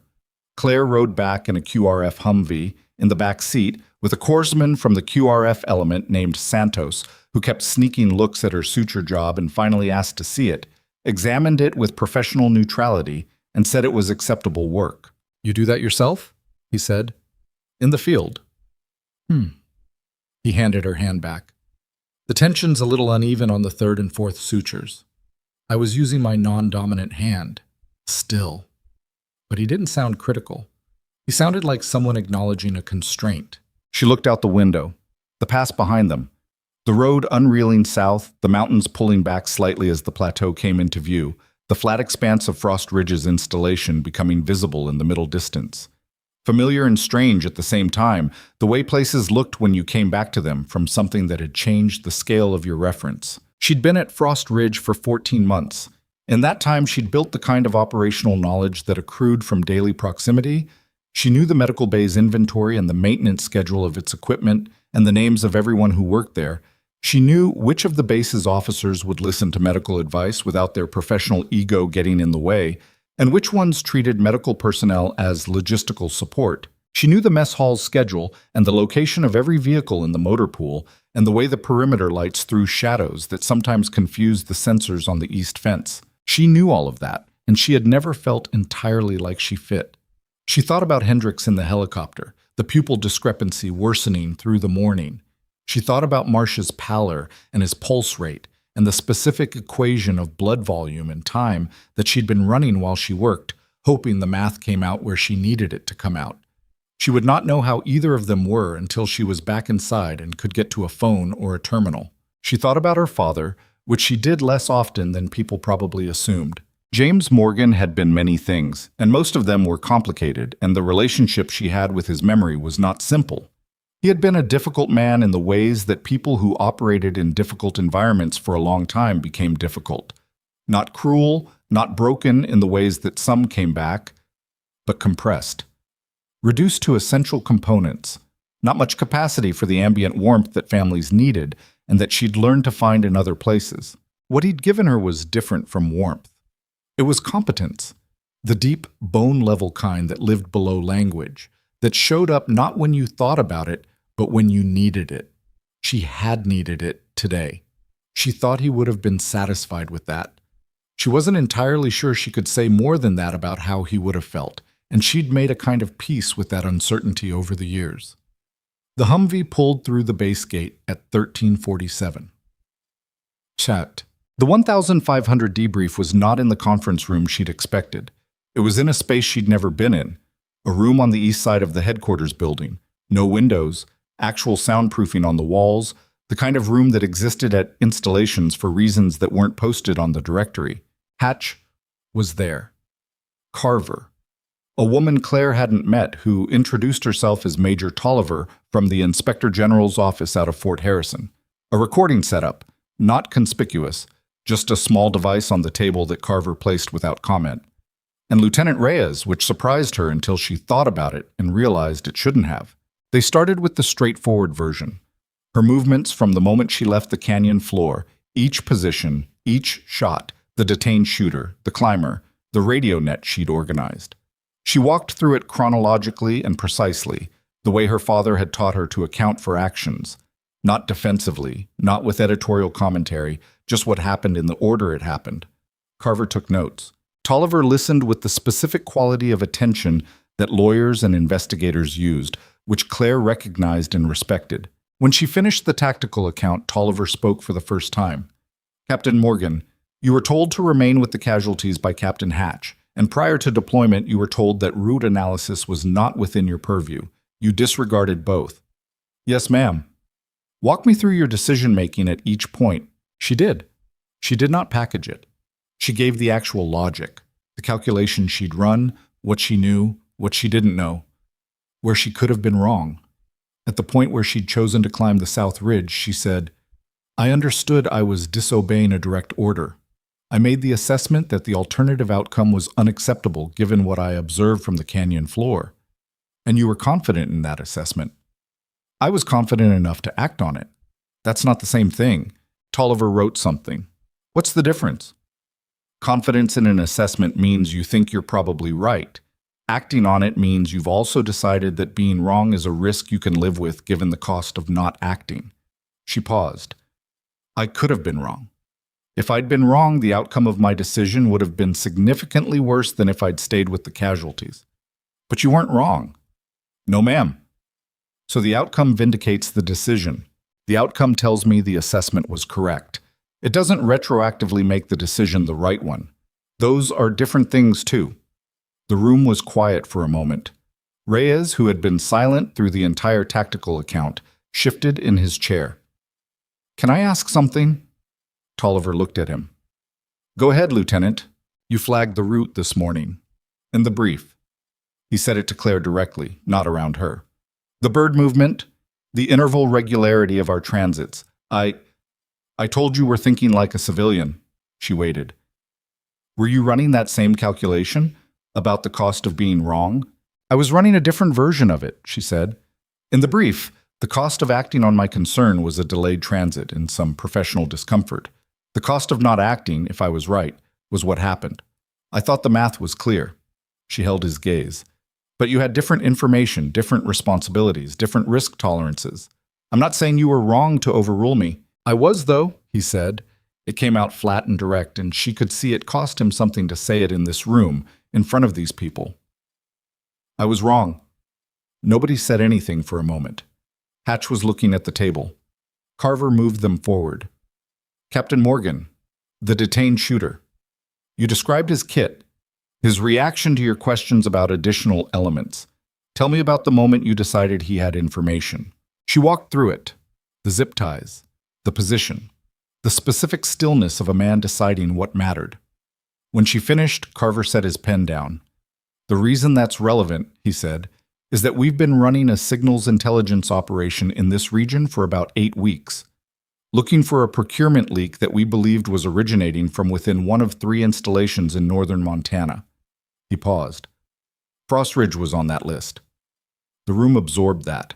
The ambush today was not random, Carver continued. The convoy interval data, the observer team positions, the timing, this required insider knowledge. We have 4 candidates based on access patterns. Your observations from the canyon, what you saw, what you can attest to, are potentially material to identifying which one. She looked at him steadily. You already knew something was wrong. We suspected. The ambush happened anyway. Yes. He said it without flinching. It got ahead of us. That happens.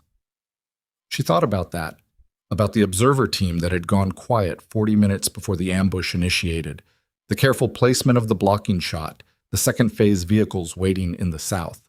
Someone had planned this with detailed knowledge. Someone who had sat in briefings or reviewed planning documents or had access to ISR tasking requests. Someone who had been at Frost Ridge when she'd flagged the route this morning. The brief attendees this morning, she said. The 5 people with access to the ISR tasking request. Have they been being addressed? Carver said. Today? As of about an hour ago. He looked at her. Your observations helped us narrow the timeline significantly. The access logs for the ISR system, cross-referenced with your account of when the observer team went dark, 40 minutes before the ambush, gives us a window that eliminates 3 of the 4 candidates. She understood what he wasn't saying outright. You know who it is. We have a very strong indication. He paused. The legal process takes longer than the operational certainty. You understand that. She understood it. She didn't particularly like it, but she understood it. Tolliver looked up from her notes. Captain Morgan, I want to be clear about where we are procedurally. Your unauthorized discharge of a restricted weapon system, your unauthorized departure from your assigned casualty management position, and your unauthorized engagement of enemy combatants, those are violations of standing orders. I have to account for them. I understand, ma'am. The outcome of the engagement, 17 surviving convoy personnel, neutralization of a complex ambush, detention of one enemy combatant, intelligence contribution that is potentially material to an ongoing investigation. I have to account for those too. She looked at Claire with the direct gaze of someone who was not trying to make her feel better or worse, but was simply being precise. My accounting is going to take a few days. Yes, ma'am. Is there anything else you want to add to the formal record before we close? Claire considered. There were things she could add. Nuances, uncertainties, the moments where she could have been wrong and wasn't only because the terrain or the timing broke in her favor. She could add those things, and they would be true and they would be complete. No, ma'am, she said. I think the record is accurate. Tolliver nodded. Then we're done for today. She found out about Hendricks at 1742. A call to the receiving hospital from the base's medical bay. She made the call herself, identifying herself as the field provider who had treated him, which gave her access to the clinical summary without requiring anything more than professional courtesy from the attending on the other end. Subdural hematoma. Surgical evacuation of the clot, performed approximately 90 minutes after his arrival. He was in recovery, neurological status guarded but stable, prognosis described as favorable with the cautious qualifier of given the injury pattern and response time. She sat with that for a moment. Response time. The 40 minutes she'd held that ridge while waiting for the QRF. The medevac request she'd pushed for urgent reclassification. The positioning she'd maintained during the lower off the canyon wall because cervical compromise in a subdural patient could make the difference between favorable and something else. She didn't feel triumphant about it. She felt tired, which was the more accurate response to information like that. The kind of tired that had nothing to do with sleep and everything to do with what it cost to keep 12 things in the air at once and not drop the ones that mattered. She called the second receiving hospital for Marsh. He was out of surgery. The wound had been more complex than her field assessment had suggested. A secondary fragment she hadn't detected had been doing damage she hadn't been able to image. But the surgery had gone well, and the attending used the word uncomplicated in the summary, which was a word she held on to. She set the phone down. Weiss was in the doorway of the medical bay. Both of them? Weiss asked. Both of them. Weiss came in and sat on the edge of one of the exam beds and looked at the floor for a moment. Claire looked at the phone, the notepad where she'd written the two hospital names and the clinical summaries, the careful handwriting that was one of the skills she'd developed as a medic because illegible notes got people killed. There's something going around the base, Weiss said. What kind of something? Word. Weiss's voice was neutral. People talking. People who were in the convoy talking about what happened. That's going to happen. It is, but the shape of it is different than you'd expect. She paused.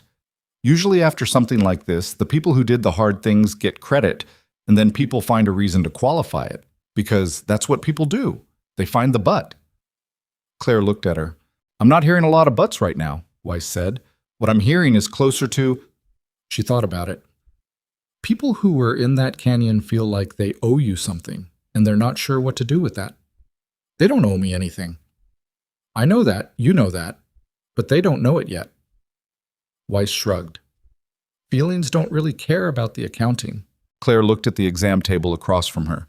The instrument trays, the IV supply cabinet, the room she'd worked in for 14 months, which looked exactly the same as it had this morning and somehow felt different, which was not the room that had changed. I got a message from Colonel Hatch, she said. Weiss waited. He wants to meet at 0800 tomorrow. Me, him, and someone from the S1 office. She paused. Personnel. Weiss absorbed the implication of that without asking for clarification. A meeting with the commanding officer in the personnel office meant something administrative was in motion, which could go in several directions. Are you worried? Claire looked at her hand, the dressing over the sutures, the way her fingers moved normally despite it, the tendons uninjured, the function intact. I don't know yet, she said honestly. Ichich, She ate in the mess hall that evening rather than taking food back to her quarters, which was unusual for her. She couldn't have fully explained why.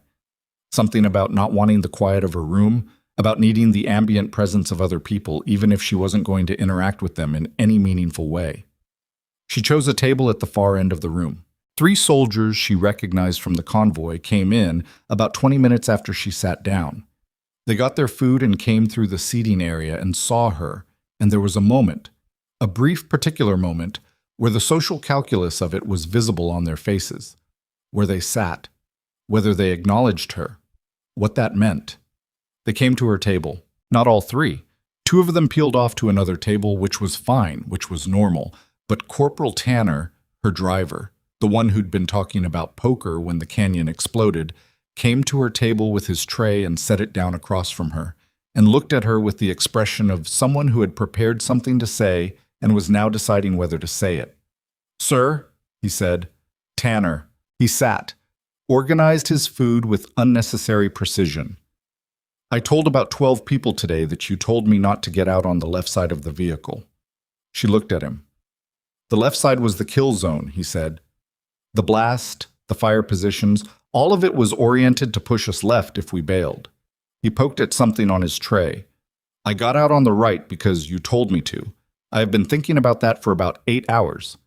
"You would have figured it out," she said. "Maybe." He was quiet for a moment, but maybe not in time.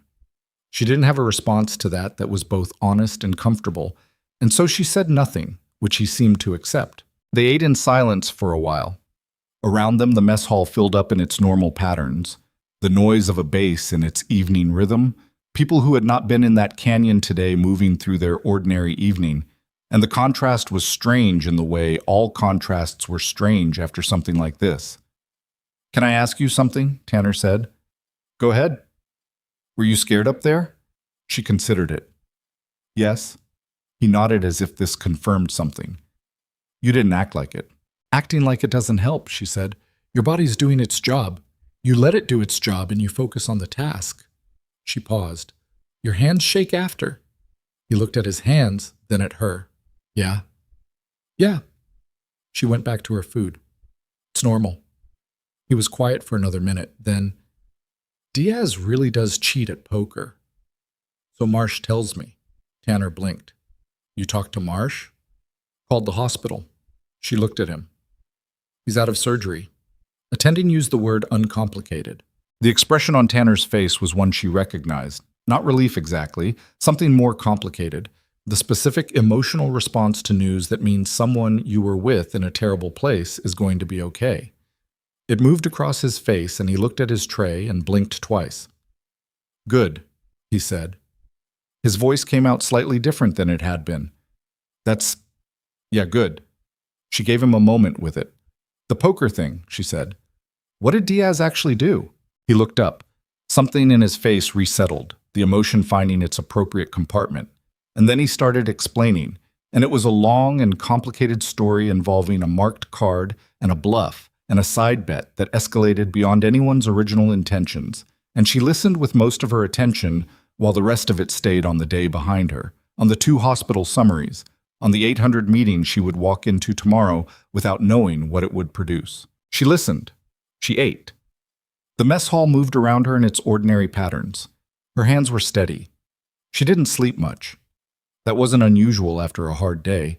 The nervous system took time to stand down, and she'd learned not to fight it. But the quality of the wakefulness this time was different from the ordinary post-adrenaline hum. It was quieter, more like sitting with something than running from it. She lay on her back in the dark and looked at the ceiling and ran through the day the way she always ran through things after the fact. Not replaying it exactly, more like auditing, looking for the places where she'd been wrong, where she'd gotten lucky, where the outcome had depended on variables outside her control that had happened to break her way. There were several of those. Hendrix's rifle, which she hadn't expected to find. The angle of the morning light when the second shooter on the north wall had been repositioning, which had given her the profile she'd needed. The AT-4 that Reyes had been carrying and that she hadn't known about, which had solved the ridge position problem in the precise moment she'd been running out of answers for it. She'd been competent today. She'd also been fortunate.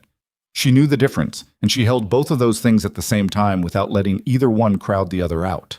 Around 300, she got up and made coffee in the small corner of her quarters that passed for a kitchen and sat at the table with it and looked at the notepad where she'd written the 2 hospital summaries. Hendricks. Marsh. Both alive. The words on the notepad were in her own handwriting, and she read them twice and felt the same thing she'd felt in the medical bay the evening before. Not triumph, not pride exactly. Something more durable than those things. Something closer to the satisfaction of a calculation that had come out where it needed to come out. She thought about what Weiss had said. The shape of it is different than you'd expect. She thought about Tanner's face when she'd told him Marsh was out of surgery. She thought about Reyes in the debrief room, saying I was wrong in a flat, direct voice with people watching, which was not easy for anyone and was harder for some people than others, and which she'd decided to respect. She sat with the coffee until 05:30, then dressed, and went to the medical bay to run her morning inventory before the 0800 meeting. The meeting was in Hatch's office, which was on the second floor of the headquarters building and had a window facing north toward the mountains. The mountains were there in the early morning light, the upper peaks catching the first sun, the passes still in shadow. She noticed this because she always noticed terrain, and because this particular terrain now had a different weight in her reference than it had 24 hours ago. Hatch was behind his desk. The S1 officer was a captain named Drummond, who Claire knew slightly. Mid-30s, administrative, competent in the specific way that people were competent at managing personnel systems. He had a folder in front of him and the expression of someone trying to be invisible while things happened around him. There was a fourth person. She hadn't expected Major Tolliver to be there, and the surprise must have shown for the fraction of a second before she controlled it, because Tolliver caught it and gave a slight nod of acknowledgement. "Sit down, Morgan," Hatch said. She sat. He looked at her for a moment, then at the window, then back at her. He was a man who usually occupied his own authority comfortably, and the fact that he seemed to be arranging himself internally before speaking told her something about what was coming. "The formal review of your conduct during yesterday's engagement is complete," he said. She waited. "Major Tolliver has the findings." Tolliver opened the folder she was holding, which was not the same folder Drummond had. "Captain Morgan, the Inspector General's review of your actions during the engagement at Black Wolf Pass on October 23rd finds the following. You violated standing orders by departing your assigned casualty management position without authorization. You discharged a restricted weapons system for which you hold no qualification. You engaged enemy combatants in a direct fire capacity, which falls outside the authorized role of your MOS. She paused, not for effect. She didn't do things for effect, but to turn the page. The review further finds that each of these violations was committed under conditions of immediate threat to the lives of convoy personnel, that the decisions were made with demonstrably accurate tactical assessment, and that the outcomes directly contributed to the survival of all 17 convoy personnel. She closed the folder. The finding is no adverse action. The record will reflect the violations, but no charges will be referred and no disciplinary action will be taken. The room was quiet. "Okay," Claire said. Tolliver looked at her with something that might have been mild amusement in another context. "Most people say thank you at this point." "Thank you, ma'am." "Don't thank me. The facts made the argument. I just wrote them down." She stood, shook Claire's hand with the efficient grip of someone who had other things to do, and left. The room was quieter without her. Drummond was looking at his folder with the studied attention of a man waiting for his cue. Hatch laced his fingers on the desk. "There's a second item." "Sir?" "Mr. Carver's office called this morning at 0630. The investigation has produced an arrest." He said it plainly, without building to it. "Sergeant First Class Kyle Maddox, Operation Cell. He was taken into custody at approximately 2200 last night." She knew the name, not well. Maddox was operations, not medical, and their professional overlap had been minimal. But she knew the face. A compact, quiet man, maybe 40, who worked late and kept to himself and whom she'd passed in the corridor 100 times without occasion to speak to. She ran back through the ISR access list in her mind. Operation Cell.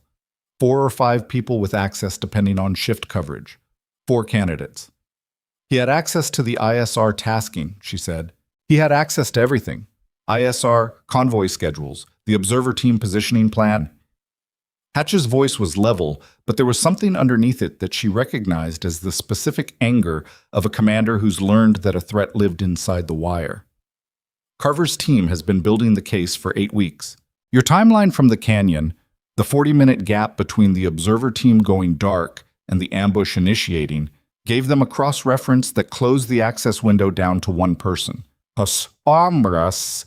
Gamut.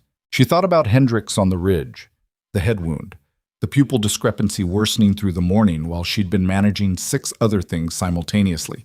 She thought about the 40 minutes Hendricks had likely spent on that ridge after the ambush was already in motion, when the element that should have been warning the convoy was already gone. The observer team, she said, Hendricks and whoever was supposed to be with him on the North Ridge. Hatch's jaw tightened slightly. Specialist Caro. He was recovered from the North Ridge this morning. A pause. He didn't make it.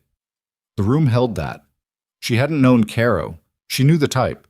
Young, probably capable, doing his job in a place where doing your job carried a cost he hadn't known he was going to pay. She sat with that for a moment and let it sit. I'm sorry, she said. So am I. Hatch said it without the distance that commanders sometimes put on that kind of statement. He said it like he meant it, which she appreciated. Drummond cleared his throat gently. Hatch looked at him, then back at Claire. The third item is why Captain Drummond is here. Drummond opened his folder. Captain Morgan, what I have here is a request for a lateral transfer initiated by Colonel Vasquez at Northern Command out of Fort Harrison, effective contingent on your approval. The transfer request is... He looked at the document. Unusual in the sense that the role being requested doesn't currently exist. She looked at him. Colonel Vasquez is proposing the creation of a new operational specialty position, Tactical Medical Integration Officer. Drummond looked like he'd rehearsed the name and still wasn't entirely comfortable with it. The role would combine forward medical command authority with tactical advisory functions, route assessment, convoy planning, force protection input, with specific application to convoy and patrol operations in high-threat environments. He set the document down. You would be the first officer assigned to it. She heard the words. She processed them with the same clarity she'd processed most things in the last 36 hours, which was to say completely, but not without registering their weight. Colonel Vasquez, she said. I've never met Colonel Vasquez. You haven't, Hatch said. He read Carver's preliminary field report last night. That was enough. He paused. I also sent him a personal communication this morning. She looked at him. He held her gaze. I told him what I observed, what you did, what the outcome was. He paused. And I told him what I should have done differently at 600 yesterday morning. The office was very quiet. She'd imagined this moment in the abstract. Not this specific version of it, but some version of a moment in which the people who had told her to stay in her lane understood what it cost to tell her that. She had imagined it as satisfying in a clean, simple way. It wasn't. It was more complicated than that. There was something in Hatch's face that she didn't want to dismiss, something that was not simply institutional recalibration, but something more human. And the human thing deserved a human response. Sir, she said, you made the decision you had. I would rather the ambush hadn't happened than have been right about it. He looked at her for a moment. I know. He leaned back slightly. That's not the same as me not having been wrong. No, she said. It isn't. A pause. Outside the window, the mountains were fully in morning light now, the passes emerging from shadow, the stark terrain going through its daily transformation from cold abstraction to something that looked almost approachable. The transfer is your decision, Hatch said. Vasquez wants an answer by the end of the week. Can I think about it? That's why I said end of the week. She nodded. Drummond closed his folder with the air of someone who'd delivered the content of the meeting and was now genuinely invisible. She'd almost forgotten he was there. One more thing, Hatch said. She waited. The commendation. He said it like he was putting it on the table and watching to see how she reacted. Vasquez wants to put you in for a decoration.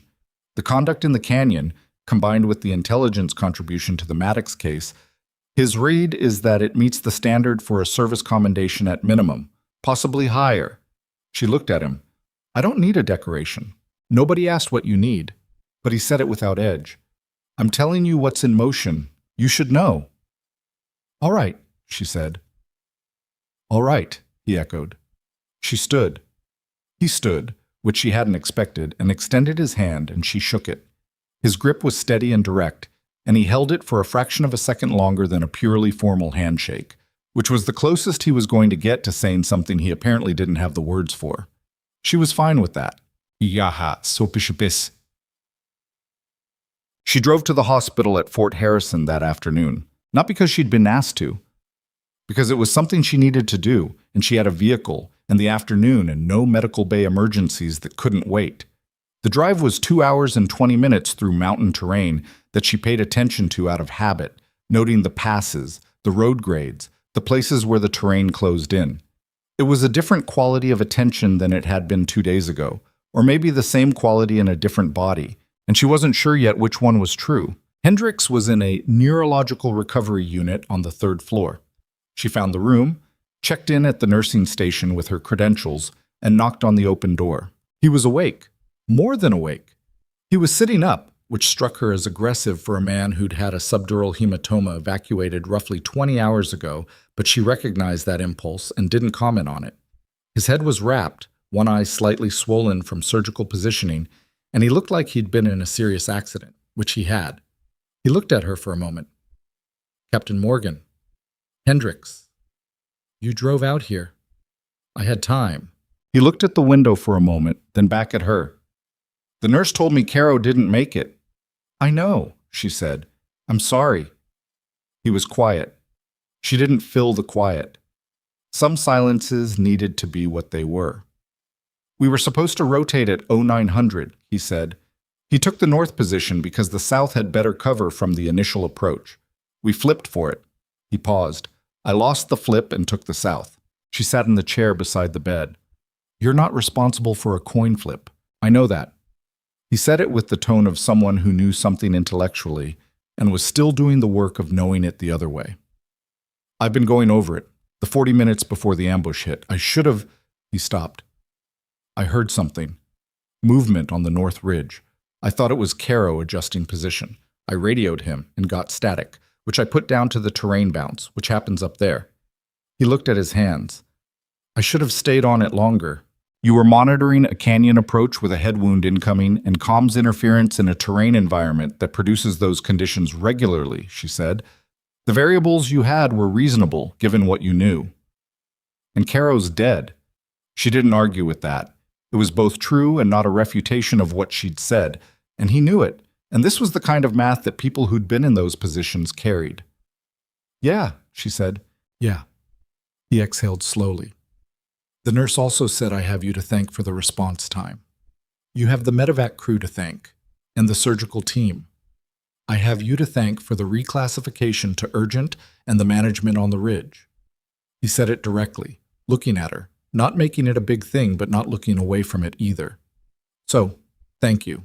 You would have been fine, she said, which was not entirely true, and they both knew it, and she said it anyway because it was the more useful truth. He almost smiled. You're a bad liar for someone who's apparently excellent at everything else. She looked at him. Apparently? I'm working on it. The almost smile became something more genuine and then faded into the tiredness that was clearly right underneath the surface. What happens now, for you? She considered the question and how much to say. There's a transfer on the table. Different installation? Different role. He looked at her steadily. You going to take it? I'm thinking about it. What's to think about? She looked at the window. The mountains were visible from this room too, different angle, different section of the range, but the same mountains. I've been a medic for 8 years. I'm good at it. You're apparently good at other things too. Being good at something doesn't mean I should do it. He looked at her for a long moment. What does your gut tell you? She thought about this canyon, about the radio net she'd run from the ridge, the 6 figures she'd tracked through the scope, the specific calculation she'd made over and over throughout the morning, Not just the medical calculations, though those too, but the tactical ones, the terrain ones, the ones that had come from the same place as the medical training, but were a different application of the same fundamental skill. Seeing the whole picture. My gut doesn't always tell me things I want to hear, she said. That's usually when it's right. She looked at him. He was 23 or 24 and had a subdural hematoma and had lost his partner on a coin flip. And he was sitting up in a hospital bed and speaking with the directness of someone who'd been stripped down to the essential version of himself by the past 24 hours. She respected that. Get some rest, she said. Don't push the sitting up thing. Your intracranial pressure doesn't care about your recovery timeline. Yes, ma'am. She stood. He extended his hand and she shook it. Captain Morgan, he said as she turned to go. Whatever you decide, what you did up there mattered. Don't let the decision minimize that. She paused in the doorway. She looked back at him. She said, rest. And then she left. Marsh was 2 floors down and in considerably better spirits, which manifested primarily as an extensive complaint about the hospital food that he delivered with the commitment of a man who had survived a serious injury and was deploying his survival as evidence that his opinions deserved to be heard. They gave me something called a nutrition shake, he said. It was gray. Shakes aren't usually gray, she said. This one was. He gestured with the arm that wasn't bandaged. Tell me that's not a bad sign. It's a nutritional supplement. Color's not a quality indicator.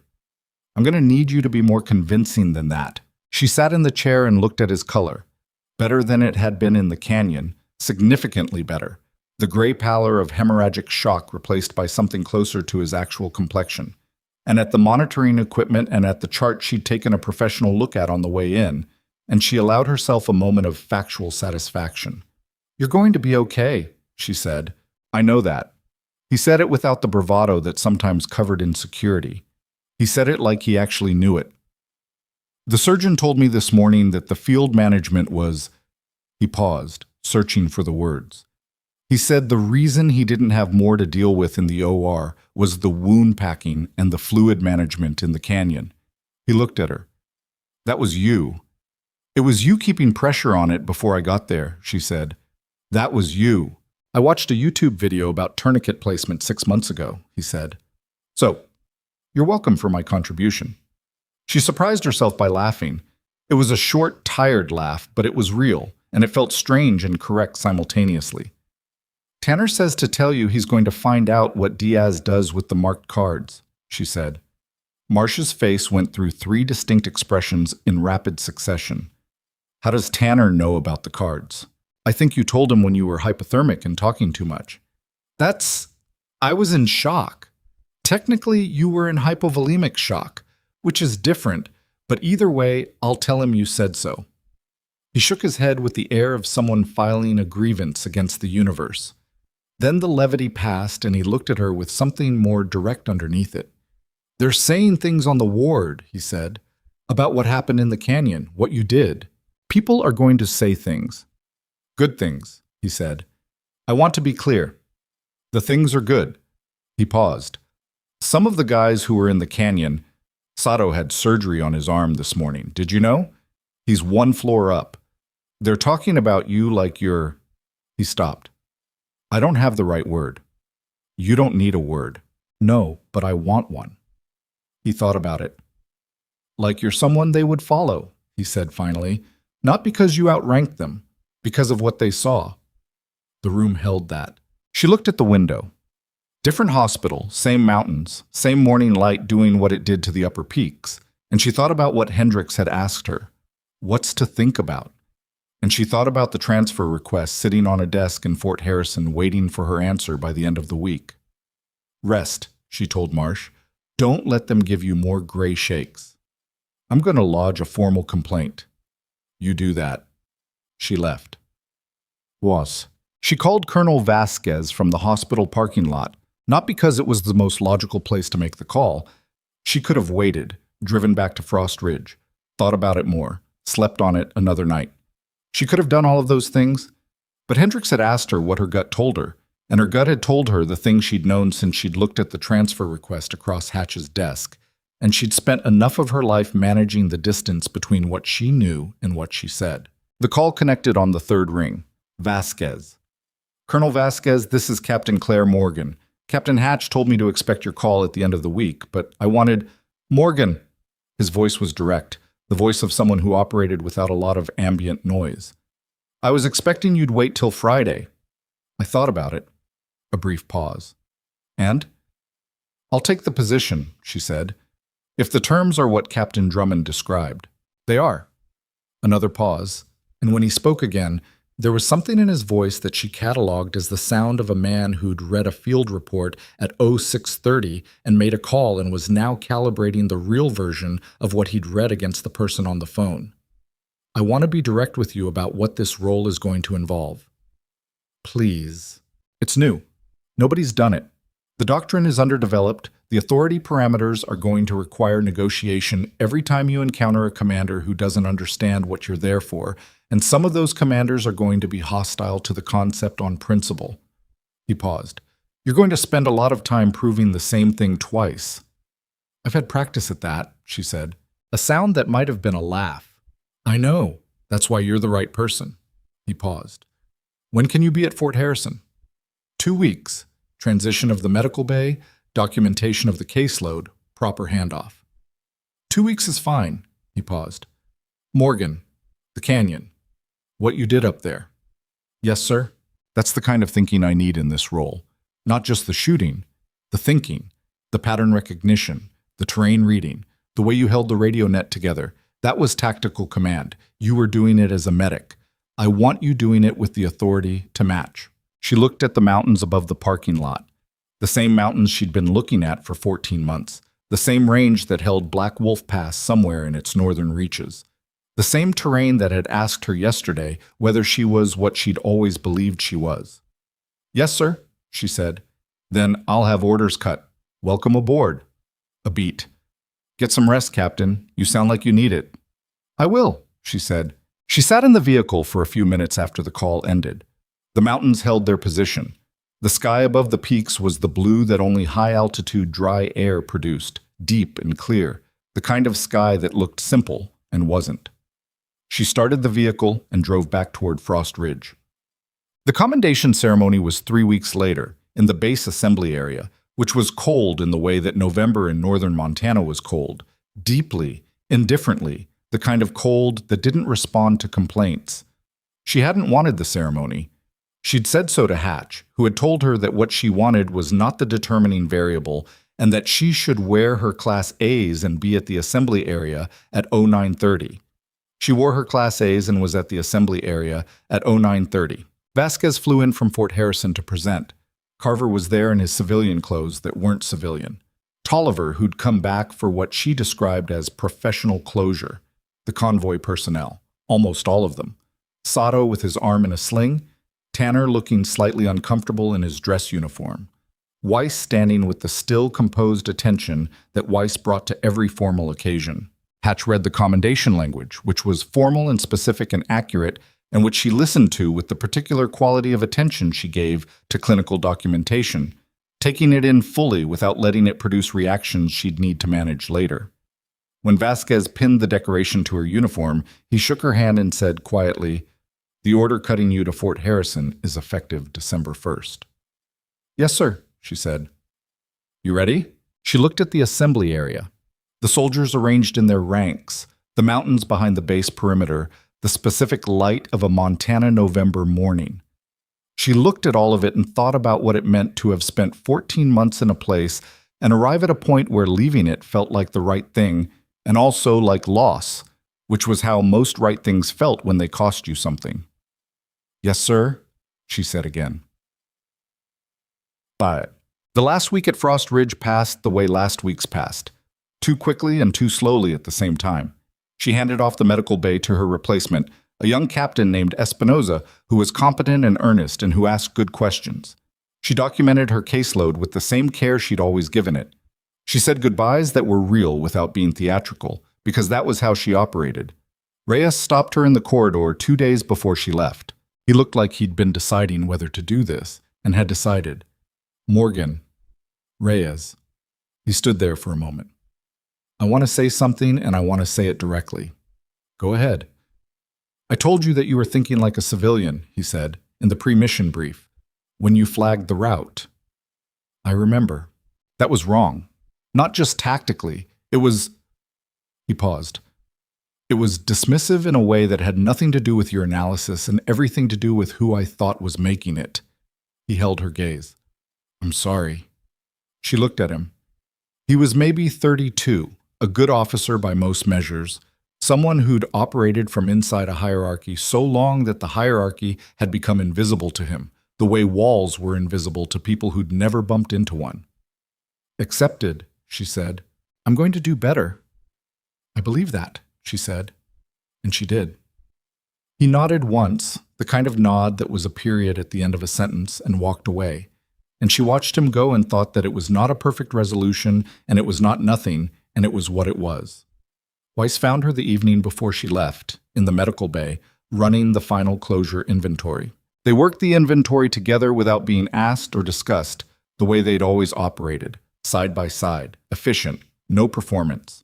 When they were done, Weiss stood by the door and looked at her. Fort Harrison's a better installation, Weiss said. You've been there? Once, years ago. She looked at the medical bay, the room they'd both inhabited for the better part of a year and a half, then back at Claire. You're going to be good at this new thing. I don't know yet. I know. Weiss said it with the flat certainty of someone who had decided something and was stating it as fact. You figured out what the canyon needed and you gave it that. You're going to do the same thing in the new role. That's just who you are.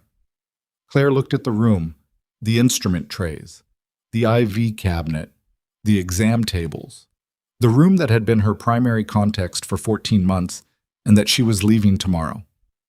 I'm going to miss this, she said. You'll have a medical bay at Fort Harrison. I know, she paused. This particular version, what it felt like in here. Weiss looked at her for a moment. Yeah, she said. I know what you mean. They stood there for a moment, two people in a room that was ending its chapter, and then Weiss said, "Get some sleep," and left, and Claire finished the closure documentation alone. She drove out of Frost Ridge at 06:15 the next morning, before most of the base was active. The mountains were in their pre-dawn state, dark mass against lighter sky, the peaks outlined by the earliest edge of morning, the passes invisible in the general darkness. She drove south, and the mountains fell back behind her the way mountains did, slowly, then all at once. And she kept going, the heater running, the road unreeling in the headlights. She thought about her father, about the specific early mornings they'd spent on mountainsides with a rifle and a spotting scope, and a lesson she'd sometimes understood in the moment and sometimes understood years later. He'd been many things, and most of them were complicated, and what he'd given her was not the simple gift of a simple man, and she'd spent enough of her life sorting through all of that to understand that the gift was real even when the man was complicated. She'd called him once, 2 days after the canyon, from the parking lot of the Fort Harrison Hospital. He'd picked up on the second ring, which was unusual. She'd told him what had happened, not all of it, just the shape of it. And he'd been quiet for a long time in the way he was quiet when he was actually listening. You all right? He'd finally asked. Yes, she'd said. Another silence. Good shooting? Good enough. A sound that she'd spent a long time learning to read. Good, he'd said, just that. It wasn't warmth. It wasn't the version of fatherhood she'd sometimes wanted when she was younger. But it was its own thing, and its own thing had been enough to train her hands to be steady on a canyon ridge in northern Montana while 17 lives ran on the clock, and she had stopped expecting it to be something else. She drove toward Fort Harrison, and the mountains reduced themselves to a line in her mirrors, and then the road curved, and they were gone. The new office was small and faced east, which meant it got the morning sun. The first day she spent mostly in administrative processing, credentials, access cards, the procedural necessities of arriving somewhere new. The second day she met the team Vasquez had assembled, 3 officers and 2 NCOs who would form the pilot unit for the Tactical Medical Integration Program, all of them selected from different specialties, all of them looking at her with the particular interest of people who'd read the field report and were now calibrating the report against the person. She stood in front of them at 800 in the conference room that was going to be their primary workspace and looked back at them and didn't perform anything. I'm Captain Morgan, she said. I'm going to need about 2 weeks to understand this installation, your backgrounds, and the specific operational environment we're planning for. During that time, I'm going to ask a lot of questions. Some of them will seem basic. I'd rather ask basic questions and build a complete picture than skip the foundation and discover the gap later. One of the NCOs, Staff Sergeant Obi, her dossier had said, combat medic, 2 deployments, a lateral from a Ranger support unit, raised her hand slightly. Question. Go ahead. The field report from Black Wolf Pass. I read it. Okay. It describes you running a 6-element radio net while tracking hostile movement through a long-range scope with 1 round left and a casualty who was crashing. Obi looked at her directly. Have you done anything like that before? The room was paying close attention. No, Claire said. Then how did you... I didn't do it well, Claire said. I made errors. I miscalled a position at minute 11 of the holding action that cost me 15 seconds. I let the wind shift affect a shot I should have recalculated for. I underestimated the climber on the south wall because I was managing too many things simultaneously. She paused. The outcome was good. That's not the same as the execution being good. Obi looked at her for a moment. That's not what most people would say about it. Most people weren't up there, Claire said. I was. And what I learned is that good outcomes and good execution are different things, and we should be training toward both, not just measuring outcomes. She looked around the room. That's what this team is going to do. We're going to build something that works not because one person happened to have the right skills on the right day, but because the framework is sound enough that it doesn't depend on that. The room was quiet in the way rooms were quiet when something had landed. Any other questions before we get to work? She said. Nobody raised a hand. Good, she said. Let's start, Sam. She called Hendricks on a Thursday in December, 3 weeks after he'd been transferred to a rehabilitation facility in Colorado for his recovery. She'd been tracking his progress through the clinical channels, which told her the functional story, and she wanted the other one. He picked up on the 4th ring, slightly out of breath. Hendricks, you're moving around. Physical therapy, he said. They have opinions about what counts as adequate effort. Neurological? Progressing. A pause. Doc says I'll probably deploy again. 6 months, maybe more. Good. Caro's family sent me something, he said. A letter, his mother. He was quiet for a moment. She asked if he was scared. At the end. She thought about what she could say to that. She thought about the North Ridge and what she knew and what she didn't know, and she gave him the most useful, true thing she could find. He was doing his job, she said. He was exactly where he was supposed to be, doing exactly what he'd been trained to do. That's all any of us can be. A long pause. Yeah, he said. I told her that. Did it help? A little. Maybe. His voice was measured. I don't think there's a version of this that helps the right amount. No, she said. There isn't. They were quiet together for a moment on the phone, 300 miles apart, with the specific shared quiet of people who'd been through the same thing from different angles. Morgan, he said. Yeah. You doing good? She looked at her office, the morning sun on the desk, the east-facing window and the mountains visible in the middle distance, a different range from a different angle, but the same fundamental fact of terrain. Yeah, she said. I think so. Good. He sounded like he meant it. That matters. She hung up and sat with the morning for a moment, the sun moving across the desk in its ordinary way, the mountains holding their position in the window. She had not changed who she was. She had not performed a different version of herself for the people who'd underestimated her, or waited for permission to use what she knew, or made herself smaller to fit the space that other people's assumptions had allocated for her. She had simply done what the situation required, over and over. With everything she had, including the parts nobody had thought to ask about. That was the whole of it. That was also enough. There will always be people who decide what you're worth before you've spoken a word. The only answer that matters is the one you give with your actions, on the days when it costs something to give it.